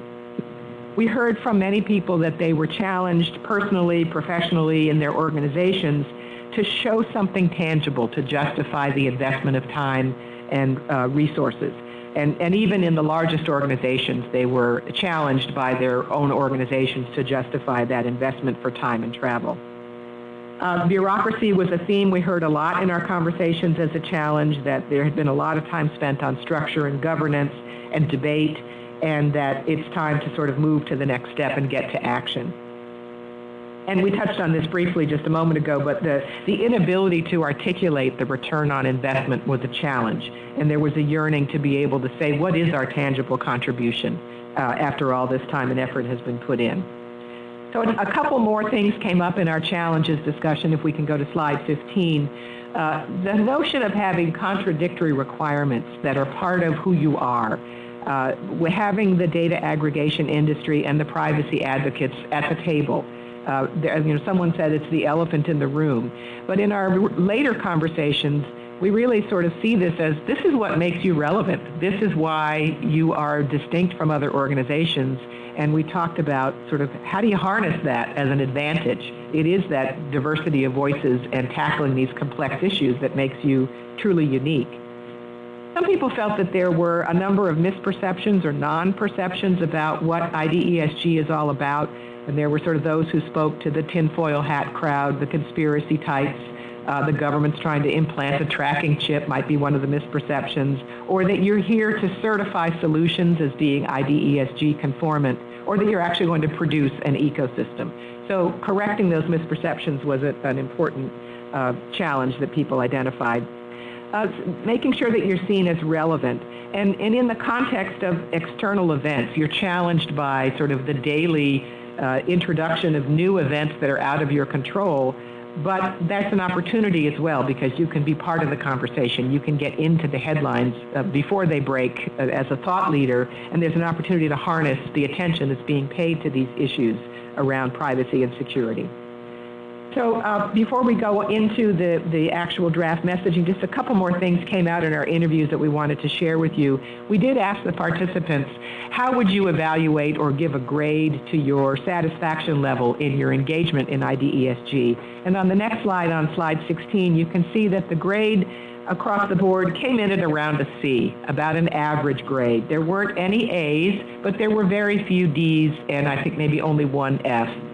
And the A's or the higher marks were driven by this organizational structure that is made up of engaged participants, but an acknowledgement that you're lacking the big players at the table and that you've spent a lot of time up to this point on process. So that's kind of the net for looking back to the performance to date, but even the harshest critics affirmed their commitment to being part of something that they saw as part of positive change. So there's good news in that sort of middling report card there. When we asked the participants on the next slide, 17, how would you say that IDESG is different from other organizations? A few of the differentiators that were identified were similar to what some of the other organizations were saying. If we could go to the next slide, please. One of the areas of differentiation was this notion of being this multi-stakeholder open consensus model, which others are claiming, but what's different about you is the composition of those multi-stakeholders, and that this truly is a public-private partnership. And that because of the perspective that you have, you're looking at a holistic view of these issues rather than looking at pieces of the problem. And then the final piece of this was really seen as this is an opportunity to do something that's really never been done before, such a comprehensive approach, and such an exciting time to be sort of having a chance to change the world was one of the things that someone said. On the next slide, many missing stakeholders were identified, people who you wanted to see be more engaged in IDESG, certainly the large identity and content providers that we've mentioned, and a deeper penetration into the financial and insurance industries, more of the big players. Several folks referred to wanting to have more participation and involvement at the state and local government level, and many talked about other federal agencies who needed to be engaged, like the FTC. And there were a number of individual mentions. One person or so mentioned several of the others listed on the slide here. So with that transitions nicely into what is the sort of priority in terms of the audiences. And on the next slide, slide 19, the number one audience identified for outreach was relying parties. That seemed to be across the board what folks felt was important to make as a target for communication, as well as government agencies, ultimately consumers, and there was some feeling that consumers can help drive demand, and that in any outreach to consumers you have to keep in mind that there are some generational differences about how they think about privacy. They all believe privacy is important, but they have different ways of adapting to technology, and you have to be aware of those differences in the communication. Legislators also an important audience, and it was felt that there needs to be targeted outreach and relationship building now, and that will ramp up over time. And then it was also acknowledged that international audiences were important. And in terms of asking the participants, what does success look like? How will you know you will have accomplished the purpose for IDESG? And we got a number of answers, and on slide 20, I'll take you through those. One person said, we'll know when the White House says IDESG has delivered on the strategy and the objectives. Another person said, when there are clear rules of the road and an environment that's secure, interoperable, easy to use, and privacy enhancing. And a couple folks referred to the notion that the concept of trusted identity online is a household phrase and it's transparent. Or another person put it that a consumer can shop around for an identity credential, choose a provider in terms, and live their daily lives with really no obstacles. And then someone optimistically said, when we have all the identity providers and relying parties at IDESG as members agreeing to a common framework. So that gives you a sense of some of the markers of success that we heard in our interviews. What we wanted to then move into is a discussion about the value proposition and what should be the factors that inform the creation of a value proposition statement. So on slide 21, the next slide, you can see that this is sort of a cycle, that there's an opportunity that many of you identified, and that needs to feed into the criteria that you use for forming your value proposition, and it needs to be really driven by what's going to drive engagement. So the opportunity that was identified is consumers already acknowledge there's a hassle. This is the multiple passwords is just not a good working model, that there needs to be some common sense to the rules and the rules of the road, and that there's a shift in public sentiment about how they feel about privacy and what the expectation is. So there's an opportunity, many people felt, for IDESG to sort of stand for this balancing force, this common ground, common sense, that was a potential opportunity for the value proposition. But whatever you do, however you articulate it, you need to make sure that it's relevant to the audiences, that it's different from what everybody else is saying, and that it's easy to understand whether you're a technical audience or whether you're a business or a consumer audience. And as we touched on before, we don't want to use vague terminology or terminology that's so esoteric that only few people can understand it. And you do want to be the authoritative voice in this. So what we heard from you all about why would someone want to engage with IDESG, we heard a number of reasons. One is that there are tangible results being generated. Second one is that you have an opportunity to solve these really complicated big picture problems, and you can do it within an environment that's made up of a who's who of the identity world. And personally, you have an opportunity to network, to gather intelligence, to learn from others. And then organizationally, there was a sense that many organizations just can't go this alone. They need this collaborative effort. And also another reason for engagement was to be part of the forward momentum that is being accomplished here. So those were taken into account as we worked on the language for the value proposition. The final question had to do with the transition to a self-sustaining organization. And on the next slide, on slide 22, what people identified as something to be kept in mind in thinking about the future transition was certainly the resource challenges that both public and private sectors are experiencing, and that will likely continue into the future.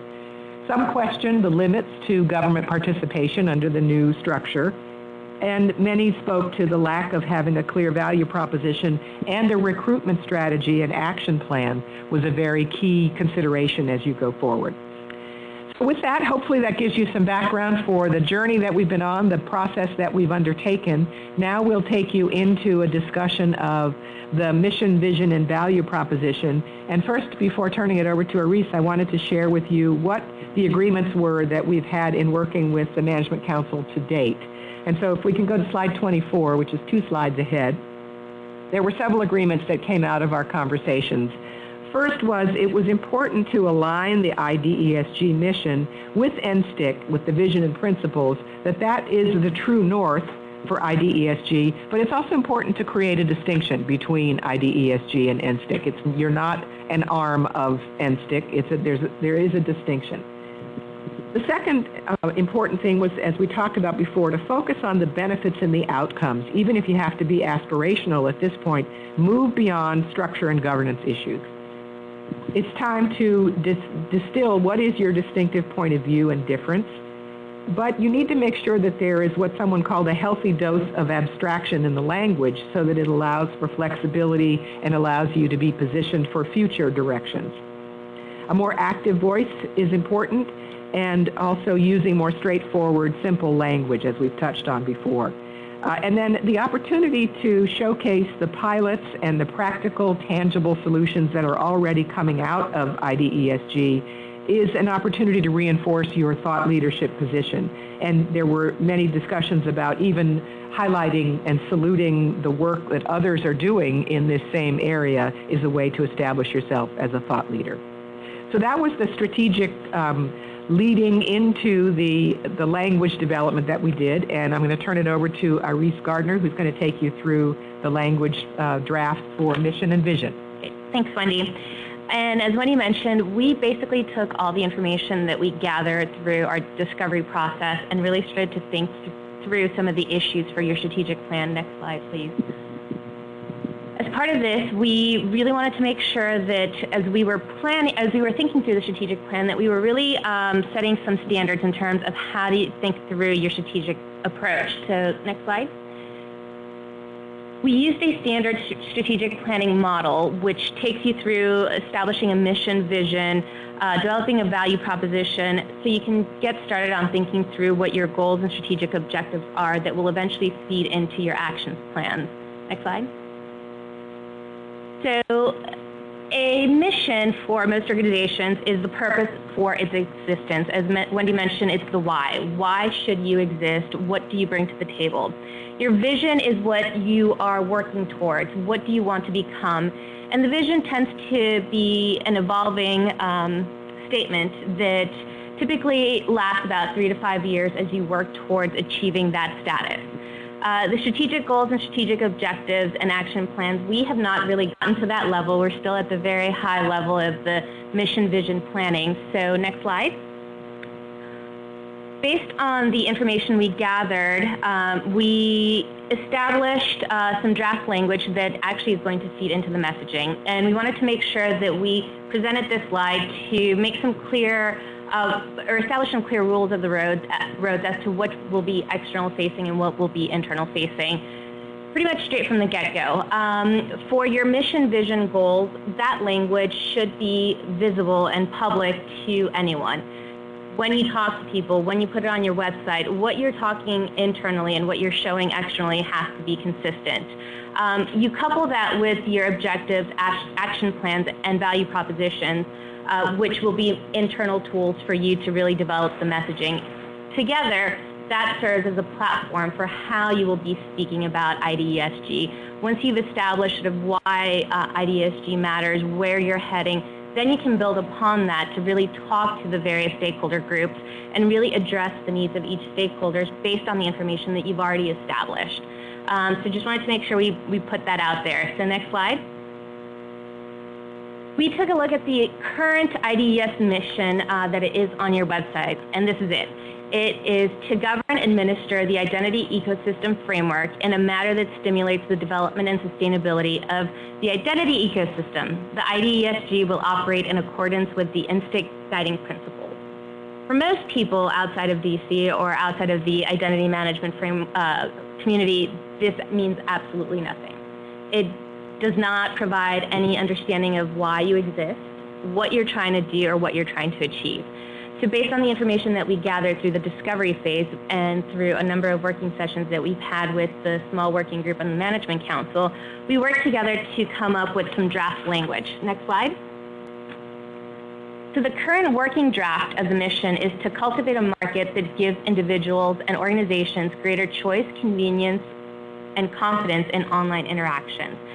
This language came about through a number of discussions, through a lot of input, through the interviews that Wendy and I conducted, as well as the analysis of your current information that is both on your website and some of the PowerPoints that you have been using to talk publicly about it.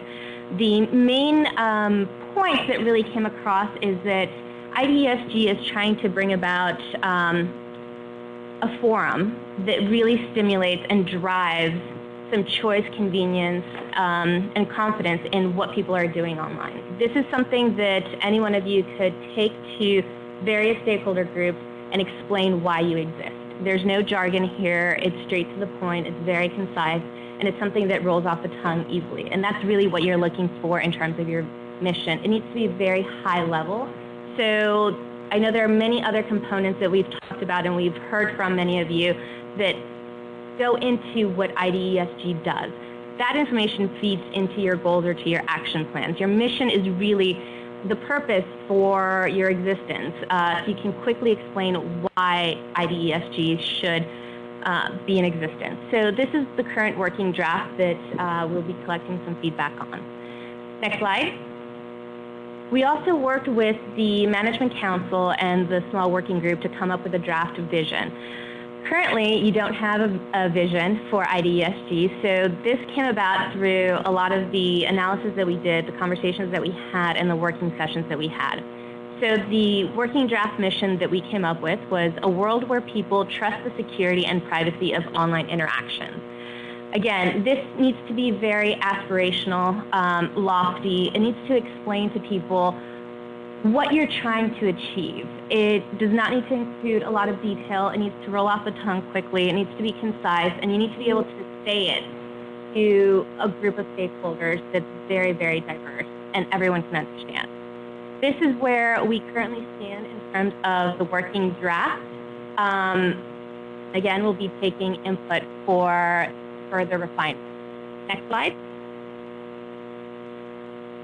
From all of this, we then worked into the value proposition, and I'm going to turn that over to Wendy. Great, thank you. So as you face your new future as a dues-paying entity, you really need to be able to answer a question, why should I buy? Why should I engage? And that's what the value proposition is designed to do. So on the next slide, this is sort of the structure that we use for crafting the language around the value proposition. You need to identify, or the audience needs to see themselves in the value proposition. They have a certain need or a want. You need to speak to that.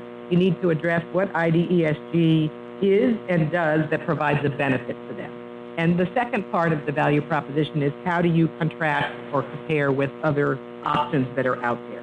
So today, let's think about this in terms of this is the overarching value proposition. There will also be likely to be developed audience-specific value propositions. But for now, we're thinking about the overarching IDESG organizational value proposition. Next slide. One thing to keep in mind, too, is this is not your elevator pitch. This is the basis for developing the language that will become your elevator pitch. So if the question is, what's the value that IDESG provides? The draft language that we've developed in conjunction with the Management Council is IDESG provides an inclusive forum for organizations, government, and citizens to take on the complex issues of online security and privacy. IDESG spurs dialogue and action for common ground and common sense solutions.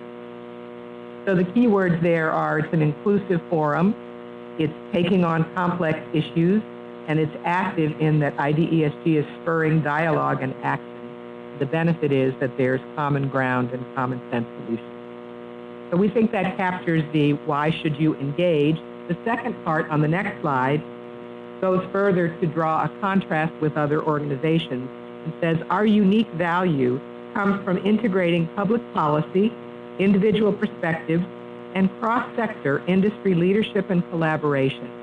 This dynamic partnership enhances choice and stimulates innovation and growth.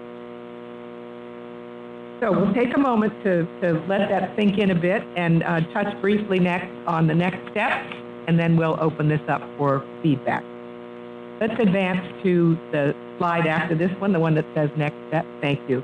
So where you go from here is we're inviting feedback both in the conversation today. But for those overachievers out there, there is a communications and outreach and business plan committee meeting tomorrow afternoon.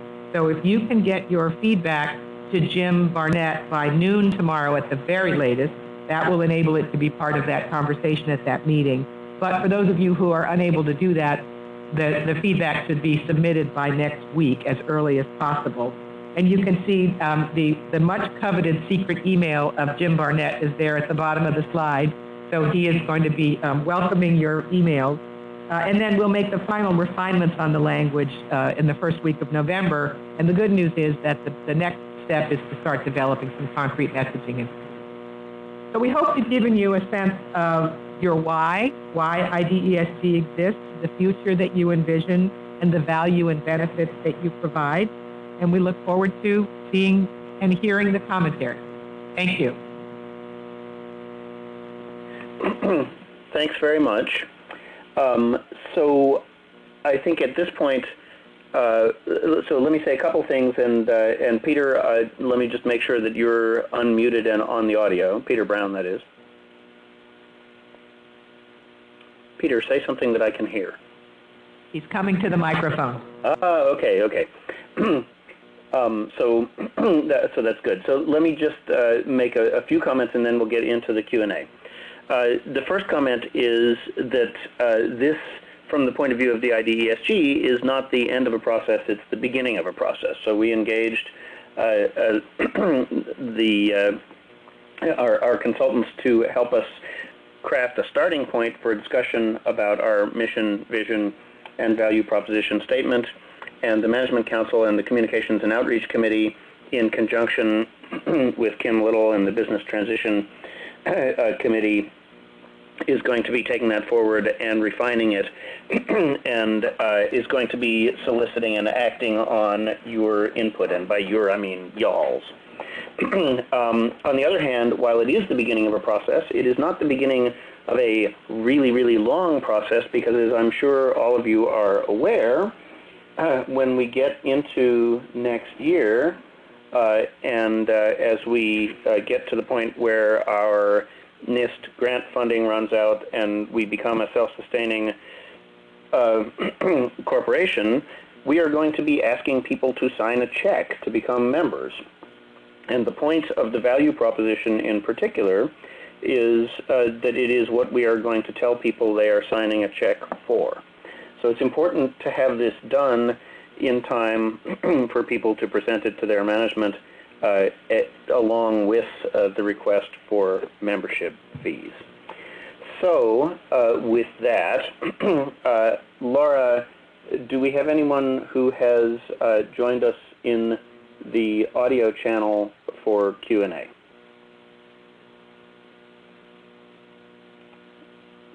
Laura, if you're speaking... Not yet. Not yet. Okay. And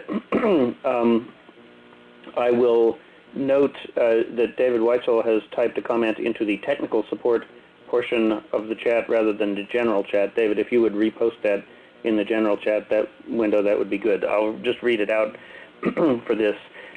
What David says is that the working draft value proposition is close, but it's a bit too broad. It shouldn't cover all of security and privacy. It should focus on the identity aspect and usability. So, Peter, I guess I'll give you an opportunity to address that, and then also to talk a little bit about how you want to run the conversation. Thanks, Bob. I think we clearly have three distinct issues about messaging here, about the vision statement, the mission statement, and the value proposition, and together with that, the differentiators. What I would suggest, because I think that would be helpful in terms of us framing the conversation and moving it in a positive direction, is take this slightly out of order, starting with the vision statement, because I think the vision statement is the closest that we will get to the statement that aligns with what the INSTIC says we should be going towards in terms of the strategic goals, outcomes, the sort of envision it statements that are peppered through the national strategy document. To have a conversation around that, about whether this vision is realistic, whether it's on target, this is really where we want to go. Then to go on to a discussion about the mission statement, which is more about what our role is in all of that. And then to go on to the third part, which is the saying, well, this is where we think we want to be. This is what we see our role in it. And thirdly, this is why we think you should be engaged and how you can be engaged. I'll just, before we open the floor on that, I'll just inject maybe a note of caution or a sort of a reality check, and that is, it is inevitable that the wording... Press star one to be unmuted. Sorry, Sudi, you're coming through into the main channel. Go ahead, Peter. Okay.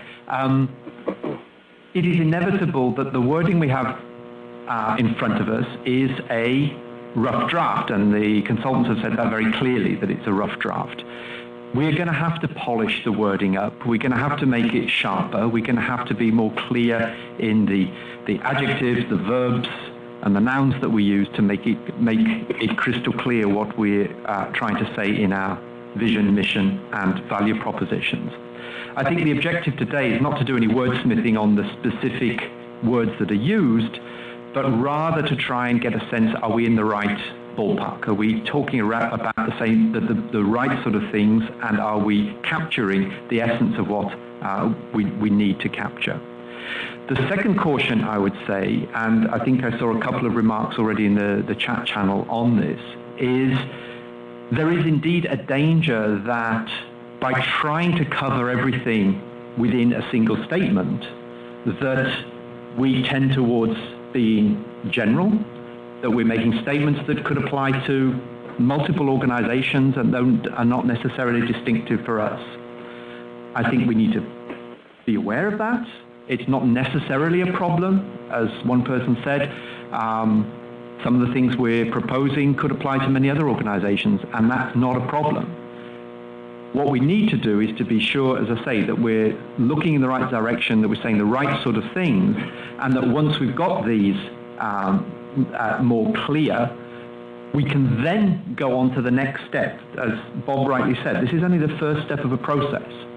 Having established and put a flag in the ground about what we think broadly our vision, mission, and value propositions are, that gives us a firm anchor for developing much more sophisticated messaging, documentation, speaking notes, sound bites, strap lines, and other marketing and informational materials that build on that core. But I think it's important to start with the core and identify what the essential stuff is before we start moving into the more detail.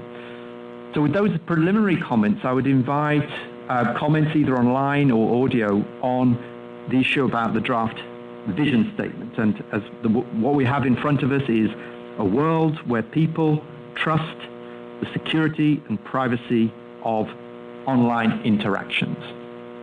So I'd invite at this stage any comments to that, about whether it's completely out of the park, whether we're in the right sort of zone, whether there are issues, specific elements in terms of our vision that are not covered or not sufficiently underlined in that draft statement.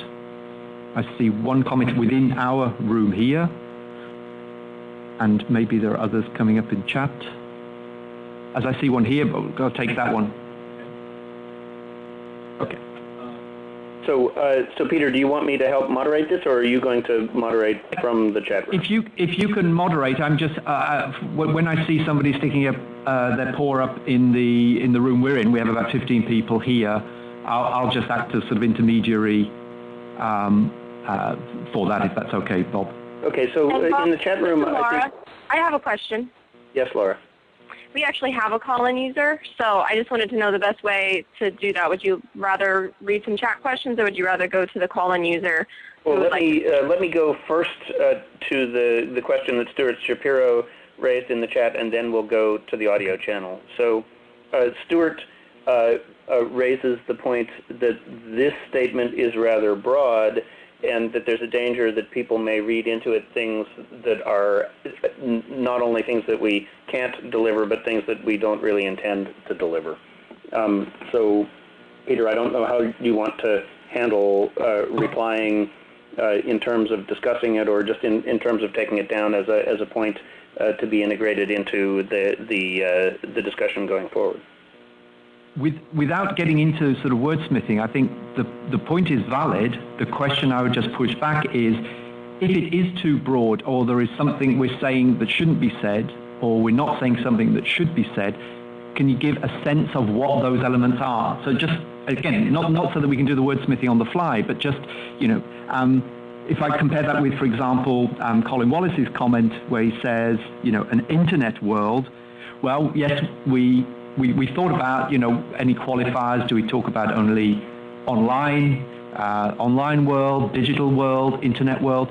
That may be a qualifier we need to look at. But the discussion we had yesterday was, we're talking about a world in which these things happen, and maybe the references to online interactions sufficiently covers the issue about internet world.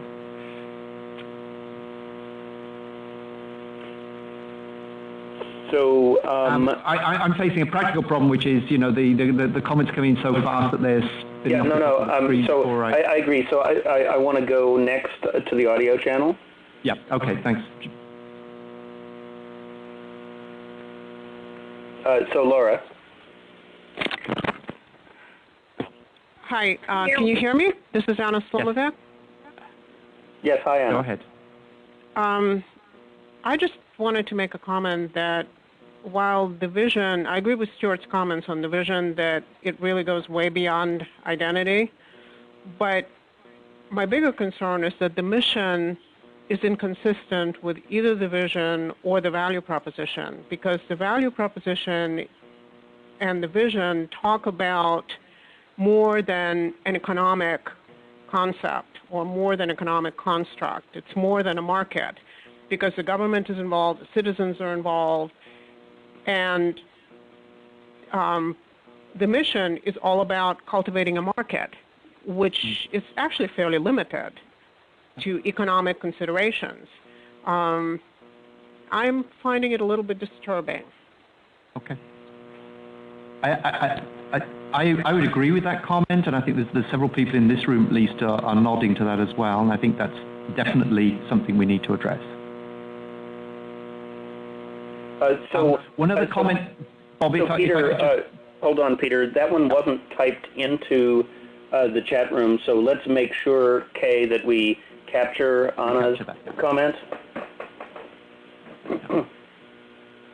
And this was again back to the issue of, by being concise, we risk shorthand, and in the shorthand process end up leaving out some issues. And I think the use of the word market, in the sense that most people would understand it, is probably too limiting, because we are talking about something much broader. If we're talking about market in a very broad sense of marketplace, or a place in which all these different things happen, not just in the sense of an economic market, that sort of captures that. But I think Anna's point is well taken. We need to be very, very clear about that. Bob, if I may just segue into addressing a couple of other comments that are raised, both in the room and online, and that was about the word convenience, in the sense of if we're envisioning a future world in which the people can trust security and privacy of online transactions, one of the key drivers that the national strategy document talked about was solutions that were centered around the user, that were easy to use, that were convenient, that were cheap ideally.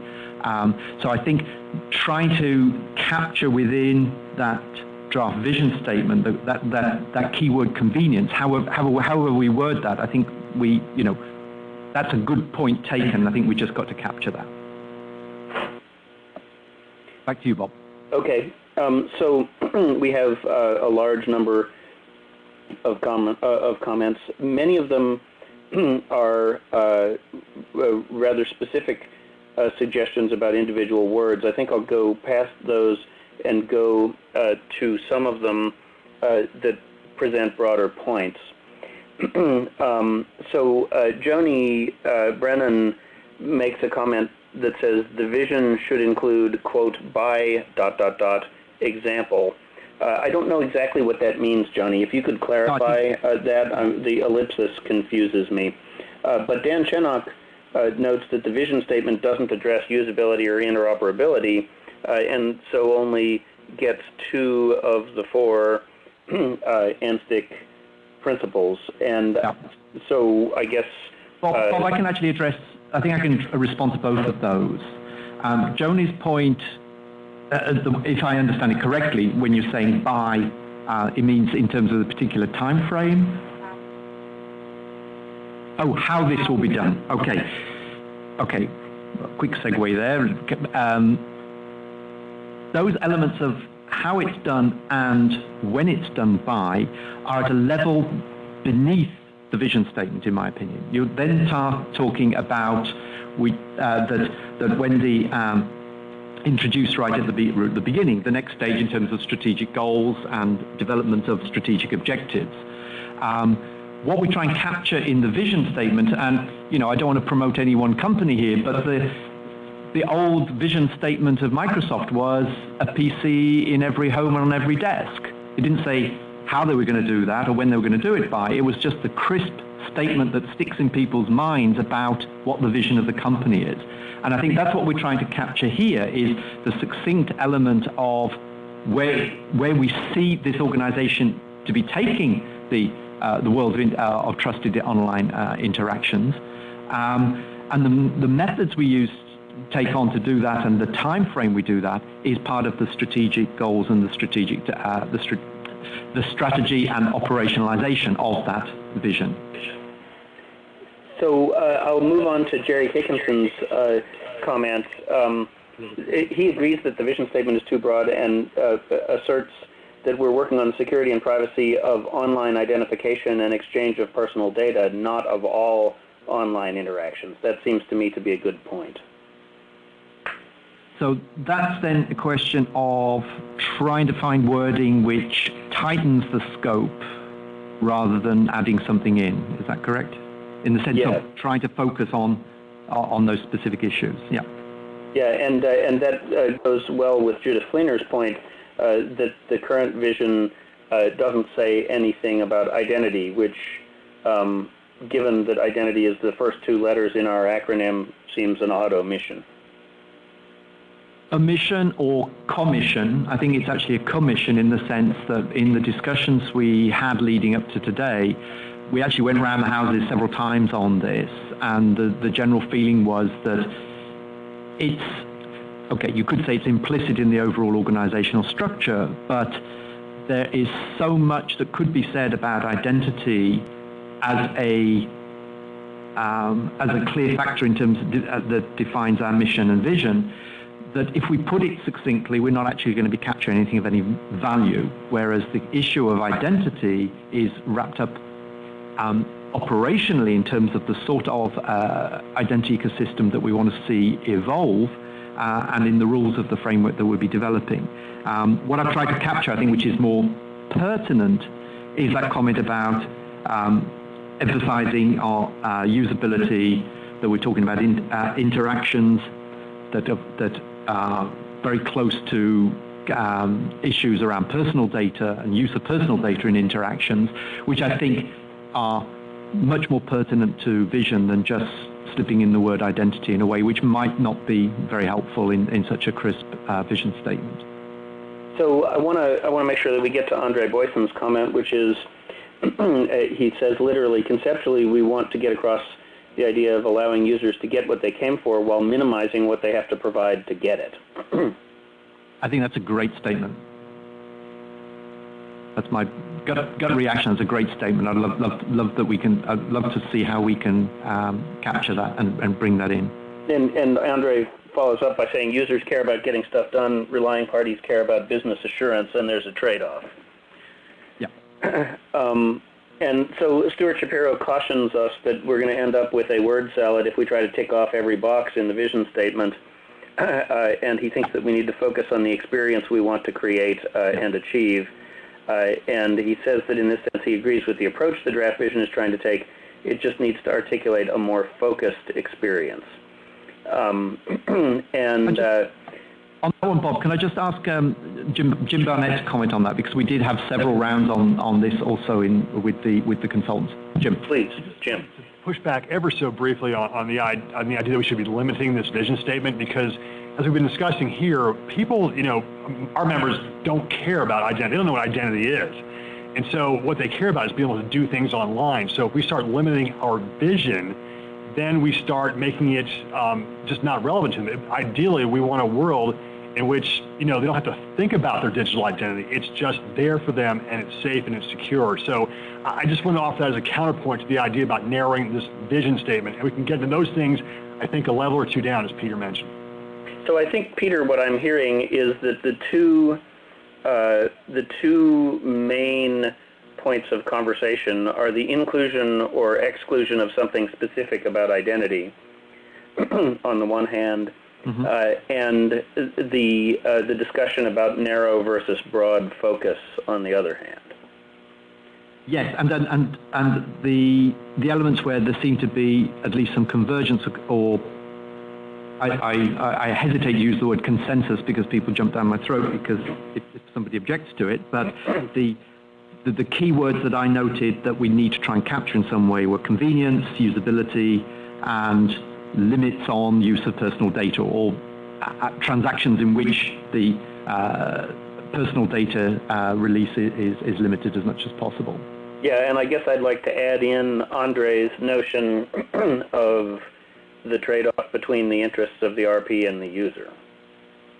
Right, yeah, I just caution that. I don't think that's part of the vision statement. I think that's, we actually talk about that to an extent under the value proposition, that the value proposition of this organization is that we do address and try and resolve those indications. Right, and Jim Zock saying, that's what we're trying to do in the statement we make on the value proposition. We'll come to that in a minute. So I'm not ignoring that. I'm just parking that because I think that is probably more appropriate in that discussion on the vision on value proposition. On the vision statement, I have one other person here, Adam Madeline, who wants to say something, Bob. Okay, and then after that, let's move on to the next discussion because I'm conscious that we're going to run a little over time. Hi, thanks. This is Adam.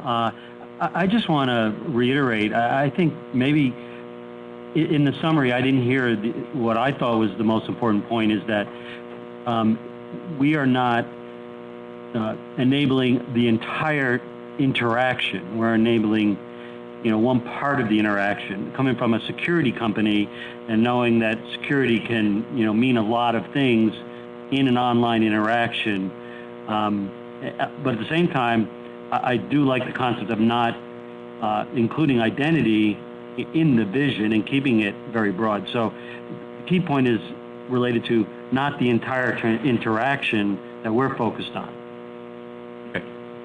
Yeah, so that was one of the things that that was already commented on, right? That we don't we don't do everything in terms of secure transactions. We do basically the identity part of it. So that's been observed also. Okay. Yeah, but I think, but that's not to minimize the importance of the point. I think. Right. So what I'm saying is that was a +1 to something which had already been brought up by someone else. Yeah, and in fairness, when we try to come up with crisp draft wording here on the vision statement, when we say a world where people trust the security and privacy of online transactions, within that word privacy of interactions, there is implicit this issue of, well, yeah, you want to be sure that you're not giving away more personal data than is needed. So the concept is there, it's just not explicitly worded as such. And I think finding that right balance of being too concise and missing some of the subtlety needed and being too verbose and missing the core message, I think it's finding that balance, which is where, indeed, we're looking for professional support too. Yep. With your permission, Bob, can we sort of transition into the second conversation around the mission statement? I was going to insist that you do that. Thank you. So, could we have the mission statement up on the screen, please, Kay? Slide 29. So, again here, so to be clear, whereas the vision statement is the core message that you want anybody outside of the organization to go away with an understanding of what you're trying to get towards, the mission statement is the indication, the sort of check, reality check for us as an organization to say, are we doing what we set out that we intend to do? So the draft mission we have is cultivate a market, and there's already been a reference there that may be too limiting, but cultivate a market that gives individuals and organizations greater choice, convenience, and confidence in online interactions.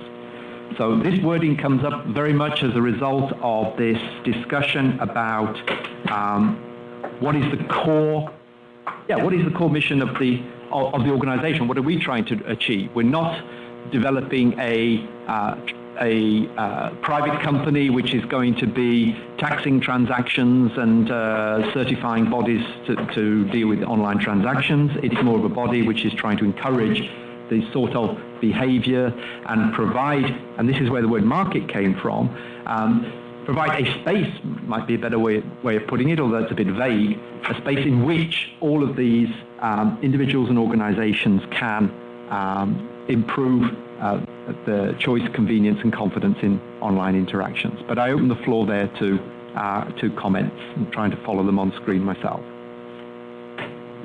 So yeah, we don't have comments yet about the the mission specifically. Daza, though, has asked, what is the forum in which the conversation will go forward after you take this information back and give it another turn of the crank? Is that going to happen in the Communications and Outreach Committee or in Kim's committee or someplace else? I think we actually went through that very clearly at the beginning, but for those who were maybe busy in the chat room rather than listening, I'll repeat it, which is, this is the forum, this is the plenary where we're trying to craft a broad outline of what these three statements should look like, that we're in the right ballpark. The mission then, having done that, is to take those, is to charge the Communications and Outreach Committee, together with the external consultants under the responsibility of the Management Council, to try and sharpen those up to things which are of professional quality that we can work with. Having done that, and pass that back to the plenary to say, have we done the job right, is then to have that as an anchor, I think that was the word I used earlier, for other series of works, whether that's done by volunteer effort within the committee, whether that's done through contracted work or whatever else, that we can build on those core elements that we develop to do further messaging. Okay. So now we do have some comments. Okay. So several folks are expressing discomfort with the term market. Right. I've caught that. Yeah. And in particular, Jerry Kickinson notes that citizen interaction with government is surely inside the mission, but most wouldn't consider that to be a market. Absolutely. So the question is, and this is without getting into wordsmithing, but if people have got suggestions about a better way of phrasing or finding a better noun that captures that adequately, and again, the challenge of broad enough that it captures everything, but still meaningful, we're looking for those and be very happy to see them. But I think conceptually we've understood market is too narrow and we have to be careful there. And in particular, I think there was an attempt to avoid the use of the word ecosystem here. Is that right? As being too nebulous for anyone to understand in any context. If it doesn't make the question, yes, I'm just trying to read that. So is ecosystem or even just system better than market in this case? I don't want, it could be. My only word of caution there, which Wendy and Aris sort of pointed out as well, we've got to be careful of using words which, for us, we understand what we mean, or at least we think we do, because in discussions I've heard about ecosystem, I've heard many variants about what people understand for that. But I think you're going in the right direction, Daza. I think something which captures this much broader concept than market is necessary. Ecosystem might cut it, but the only problem is within a mission statement, is it clear enough what we mean? I think conceptually you're in the right space there. I think we've just got to look at what the right wording is. Thanks. So Kay relays another comment from Anna Slomovic on the phone. Yeah. I think this is Sudhi. Anna actually is on the phone. I think she wants to also talk. Oh, okay, absolutely, because I think the comment that she's made here is very valuable. So Anna, why don't you say it yourself rather than me translating? I'm sorry, which comment?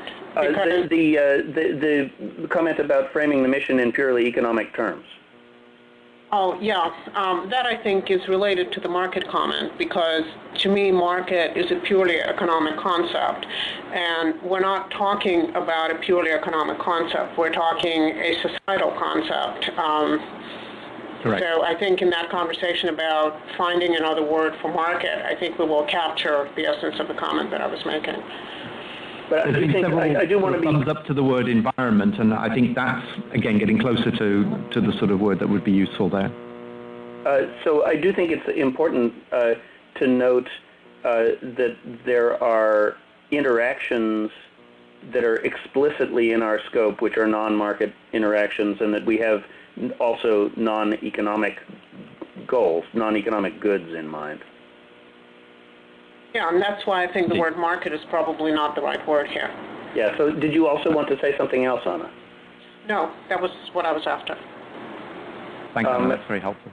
So there's also, Peter, a good amount of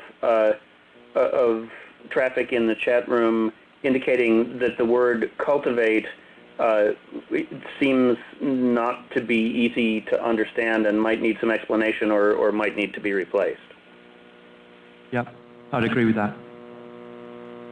And I suppose that goes to the question of what activities we would engage in. I mean, the mission, should sort of point toward the activities that we engage in, and, this suggests that we should have shovels and a watering can. Someone's pointing out to the art of alliteration here, so as many C's as possible, we could actually have a very nicely sounding phrase, but that I think was meant slightly facetiously. Yeah. We have to allow ourselves a little bit of entertainment. It's been a rough month. So Andre Boyson again gives a comment that I don't want to pass over. He notes that street identity and digital identity are coming together in many instances, and he doesn't think we want to limit the mission to online. This may actually be back to the vision statement. But having recently received an NFC chipped passport, I think I agree with him on that point. We went around this a little bit yesterday as well, and again, it's a problem of shorthand. Some people would consider any form of digital interaction to be online. Some people would consider using your cell phone for anything other than the phone call to imply that you're online. Other people may not. So there is a messaging issue here, and I would agree that we need to maybe test a little bit or think a bit about how people would understand the word online in this context. I think the other words we used or that were looked at yesterday were digital, electronic transactions, electronic interactions. It's not an easy take on this one, but we certainly get the issue that online might be considered, as very much sort of web-focused rather than any other forms of digital electronic interactions. So again, we welcome input on what might be a better way of phrasing that. So David Weitzel notes that ecosystem is the word chosen by the White House, and that if we want to change that word, we might need to have a good explanation about why the replacement is considered better. Here, I believe the is the discussion around markets. Well, this actually goes to Andrew's comment that he's just put on the screen, which is about who is the mission aimed at. And my take on that is it's much more internally focused. It's about a reality check for the organization itself, that it can regularly ask itself, are we fulfilling on our mission? I remember one soundbite that I remember many years ago when we were talking about strategic planning is vision is about doing the right thing, and mission is about doing things right. So in the sense that your vision is pointing to where you want to be, and your mission is pointing to making sure you're doing it in the way that gets you to where you want to go to. So I think the fact that the mission is probably more inwardly facing might go towards the use of words like ecosystem or whatever. That said, that's my very sort of semi-professional, even amateur take on that, and I have two professionals sitting next to me who may want to give a comment and help us on that. Wendy. Yes, the construct that we typically use is that mission is something that is shared externally, and it's important that it reinforces why do we exist. Certainly it has to speak internally, but that it's intended for public consumption. So we want to avoid as much of that ecosystem framework kind of language as we can. So I will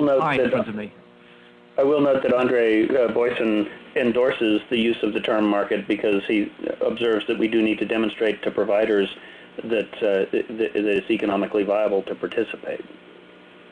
Yeah, and the point there, I think, which is valid, but we risk repeating ourselves, is that we do have the phrase greater choice. And my understanding of market in that sense is an environment in which there are choices, and there are choices which people can accept or reject, and they can take on and say, I like it this way, but I don't like it that way.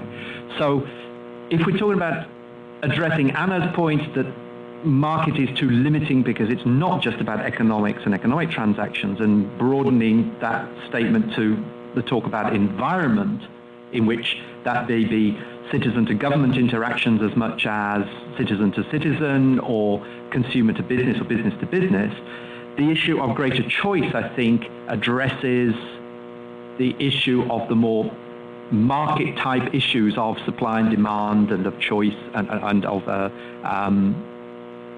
acceptability, price points, and all the other issues about whether people take up what is available to them. So Jim Williams types in what I take to be a proposed alternative, which is the IDESG endorses only those policies, processes, standards, and parties that ensure that appropriate levels of security, privacy, convenience, interoperability, and affordability are provided for users within the identity ecosystem. For me, that sounds more like a statement of values and of even towards value proposition. I don't know whether, Wendy or Iris, do you have any comments on that? It strikes me as somebody used the word salad before. I think it's not as clear as it might be for a mission statement. It needs to be a little bit more succinct and inspiring rather than a statement of what you do. So that's where I think we have to, the content needs to be sort of reflected in simpler language, I guess is the point I'm trying to make. But more so, too, your mission is really the purpose of your existence. So if you're limiting yourself to just endorsing policies, processes, and standards, how are you different from NIST? How are you different from any other standards body that's out there? So differentiating what IDESG is doing and really setting up its own identity is really at the heart of the mission. So you have to think of it at a bit higher level. Why does IDESG exist? What need is it filling? If it's just the endorsement, then then the natural question is, okay, how are you different? So I'll observe here that Jerry Kickinson just typed into the chat room that he looked up the NSTIC vision as published, and he quotes it as individuals and organizations utilize secure, efficient, easy-to-use, and interoperable identity solutions to access online services in a manner that promotes confidence, privacy, choice, and innovation. Well, maybe this is a glib comment, but maybe that's the difference between a government-led initiative and a private sector initiative. So the point I think you're making, Peter, is that that is a little verbose. I was trying to be polite. So no, I mean, let's be clear here. Both what Jerry says and what Jim Williams was saying before, none of that is incorrect. I don't think anybody's disputing that those sort of points are important and core to what we are as an organization. What we're trying to do here is really pass that out and to identify the crisply, and if we can't do it crisply, it's like this phrase, if you have to explain, you've already lost the argument, very crisply what the vision, the mission, the value propositions are. A lot of the stuff that we've talked about and these other elements, I don't want to dismiss them as verbiage because they're not. They all contain very important statements. The question is, where do they fit within that sort of pyramid or hierarchy of statements? And I think that's the value of this exercise, which even now I'm finding very, very valuable, and we're getting some really good feedback from. No, I agree with that. And by the way, I just had a private communication asking me whether this is the most efficient way to achieve a consensus, and suggesting that having the conversation in the communications subcommittee is the right way to do it. And I think that is absolutely the intention. So what we're trying to do here is to give y'all enough exposure to the discussion to get you fired up about it so that you will join the communications committee and have the discussion there, but also to make sure that we all have the conversation with all of us at the start, so that we are that we're on that. I mean, we're trying to persuade Jim not to hand in his resignation note on the spot. But the idea of being inundated with such detail. But I think that's part of the challenge. It's true. I'll just reiterate what I said right at the beginning. The objective today is not to do the wordsmithing. It's just to get a sense of, are we in the right sort of ballpark? And we've already had some very valuable feedback on both the vision and mission statement saying that word says the wrong sort of thing. It gives the wrong sort of message. Or we're not capturing the issue about convenience or usability. And that's the sort of level we want today. And I think this is the right forum for doing that because it is a plenary and we're trying to get that broad sense.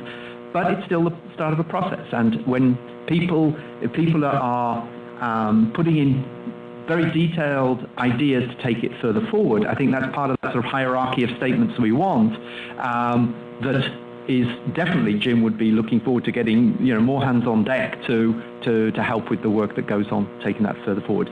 One more request for the floor here in the room, Bob, if I may. That's to. So before we do that, I do want to point out a comment that Bev Corwin just made because I think it's quite important, actually. She notes that at the heart of the mission, we should keep in mind that we're being incorporated as a 501c3. So I think the language probably does need to at least suggest the public benefit nature of the activity. That's a very good point. Yeah. And with that, go ahead and go to your room. Anne, do you want to take the mic? And by the way, I also have one on the phone, Peter, when you're done. Thank you. And I was just wondering if we could move on to the value proposition. I know that there's only a little bit of time left. Yes, I know. We may go a little bit over.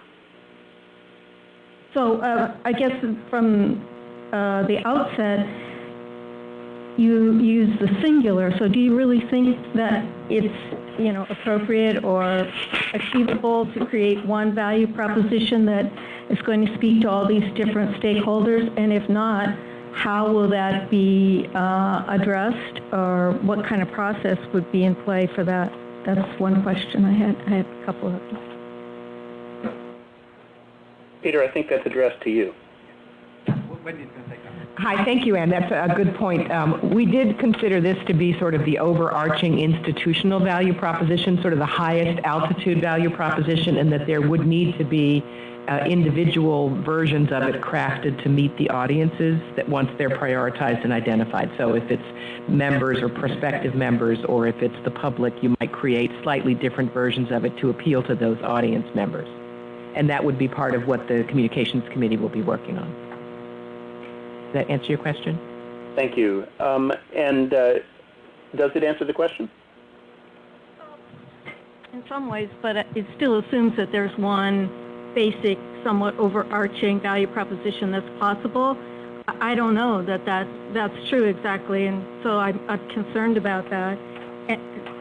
And in that same light, I noticed that on your word cloud, very interestingly, it was hard to find the word privacy, and yet I think one of the distinguishing, and someone correct me if I'm wrong, characteristics of the IDESG is the role that the privacy activity plays in the overall organization, that it's quite unique. And if it's that low down on the priority, we've done something wrong, I think, to not communicate that better. I'd like to make that. And then on your priority audiences, you list relying parties is the number one. I'm wondering why. Okay, good. So I do want to play up an aspect of what you just said, namely that we should be aware that we do have a very diverse constituency, and we shouldn't shy away from the need to put together different value propositions for people who come from fundamentally different points of view. Yeah, just respond very rapidly to the points that Anne raised. Taking the last one first about why relying parties have been sort of flagged up as a top priority.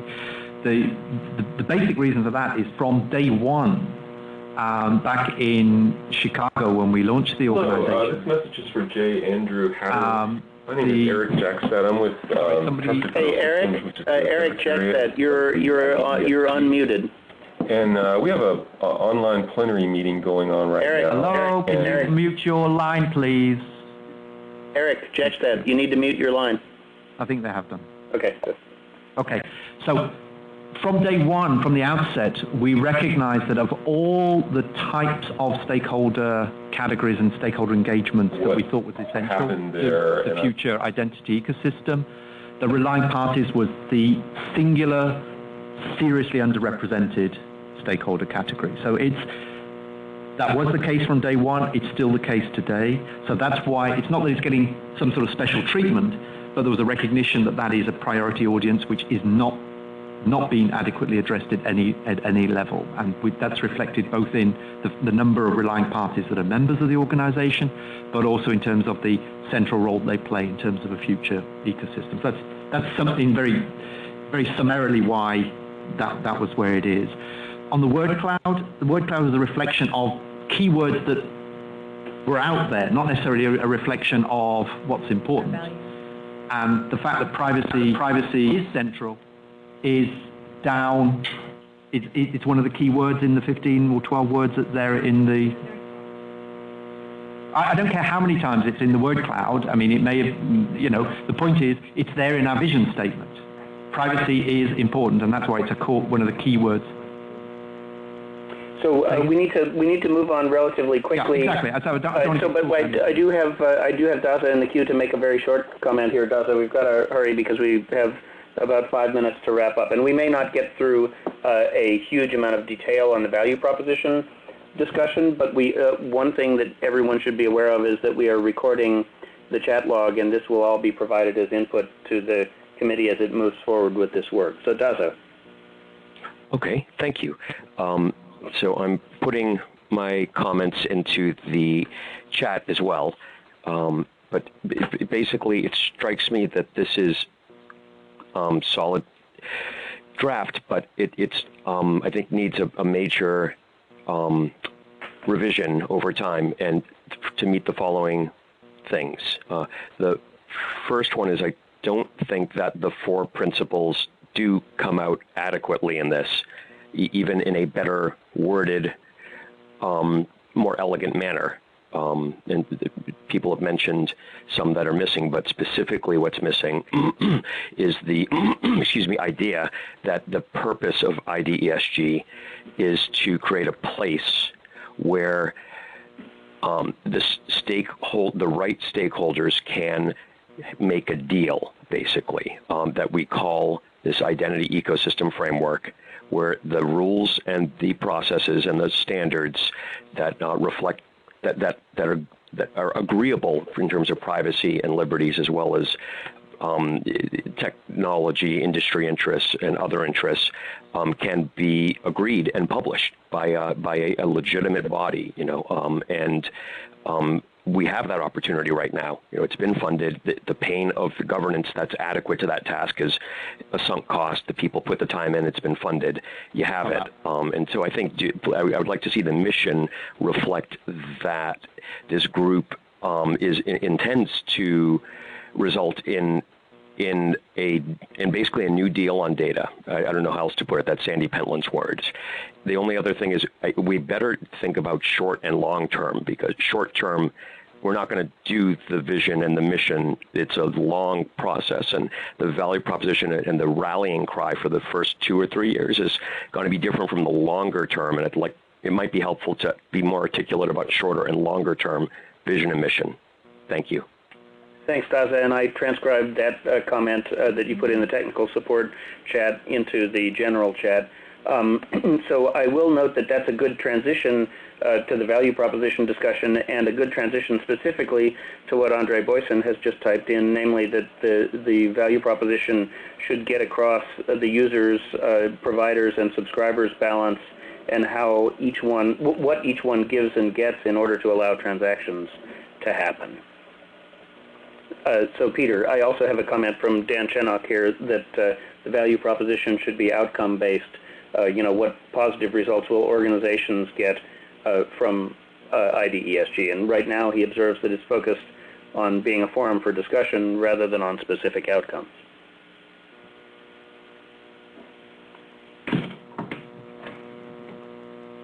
Peter, are you still on?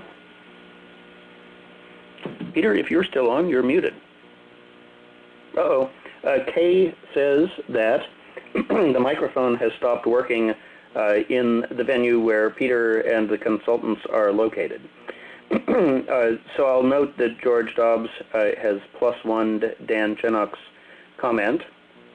So I think given that we have some of the main principles in the discussion now not in the audio channel anymore, I will wrap up the discussion of this particular deliverable, and I'll wrap it up by saying, number one, thank you everybody for participating in this and giving us feedback. I think you've pointed out a lot of things that are going to be very important as we go forward working on language that we're going to be proud to hold up to ourselves and to show in public. This will be brought back into the Management Council deliberations, and it will then be brought into the Communications Subcommittee's work. And those of you who have contributed to this discussion are encouraged to join the Communications Subcommittee in its discussion of this topic and to make sure that the language comes out and captures all of the concerns that we've discussed here. I will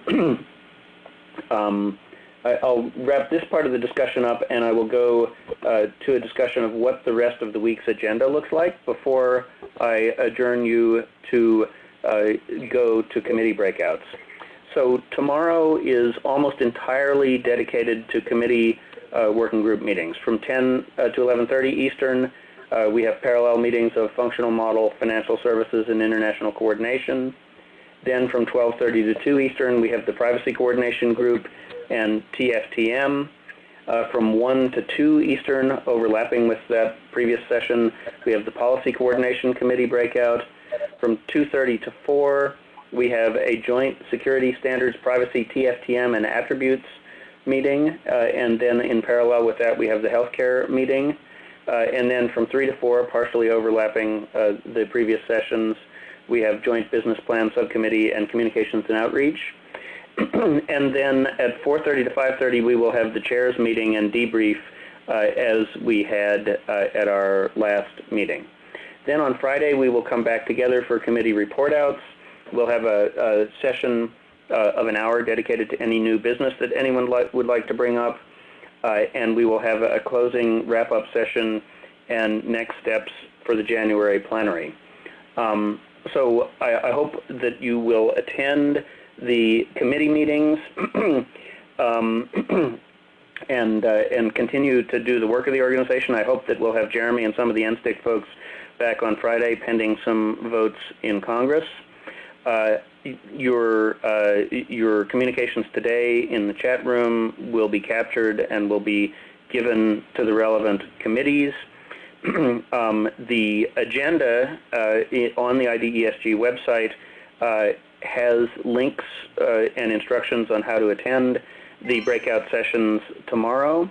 I look forward to talking to you at the chairs meeting tomorrow afternoon and then at the general session on Friday. Please don't forget, if you haven't voted in the open ballot on incorporation, to log on and vote on the ballot.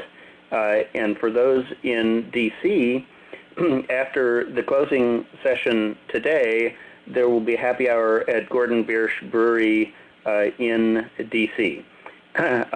So thank you very much to everybody, and hope we get a lot of good work done tomorrow, and I will talk to you tomorrow afternoon and Friday.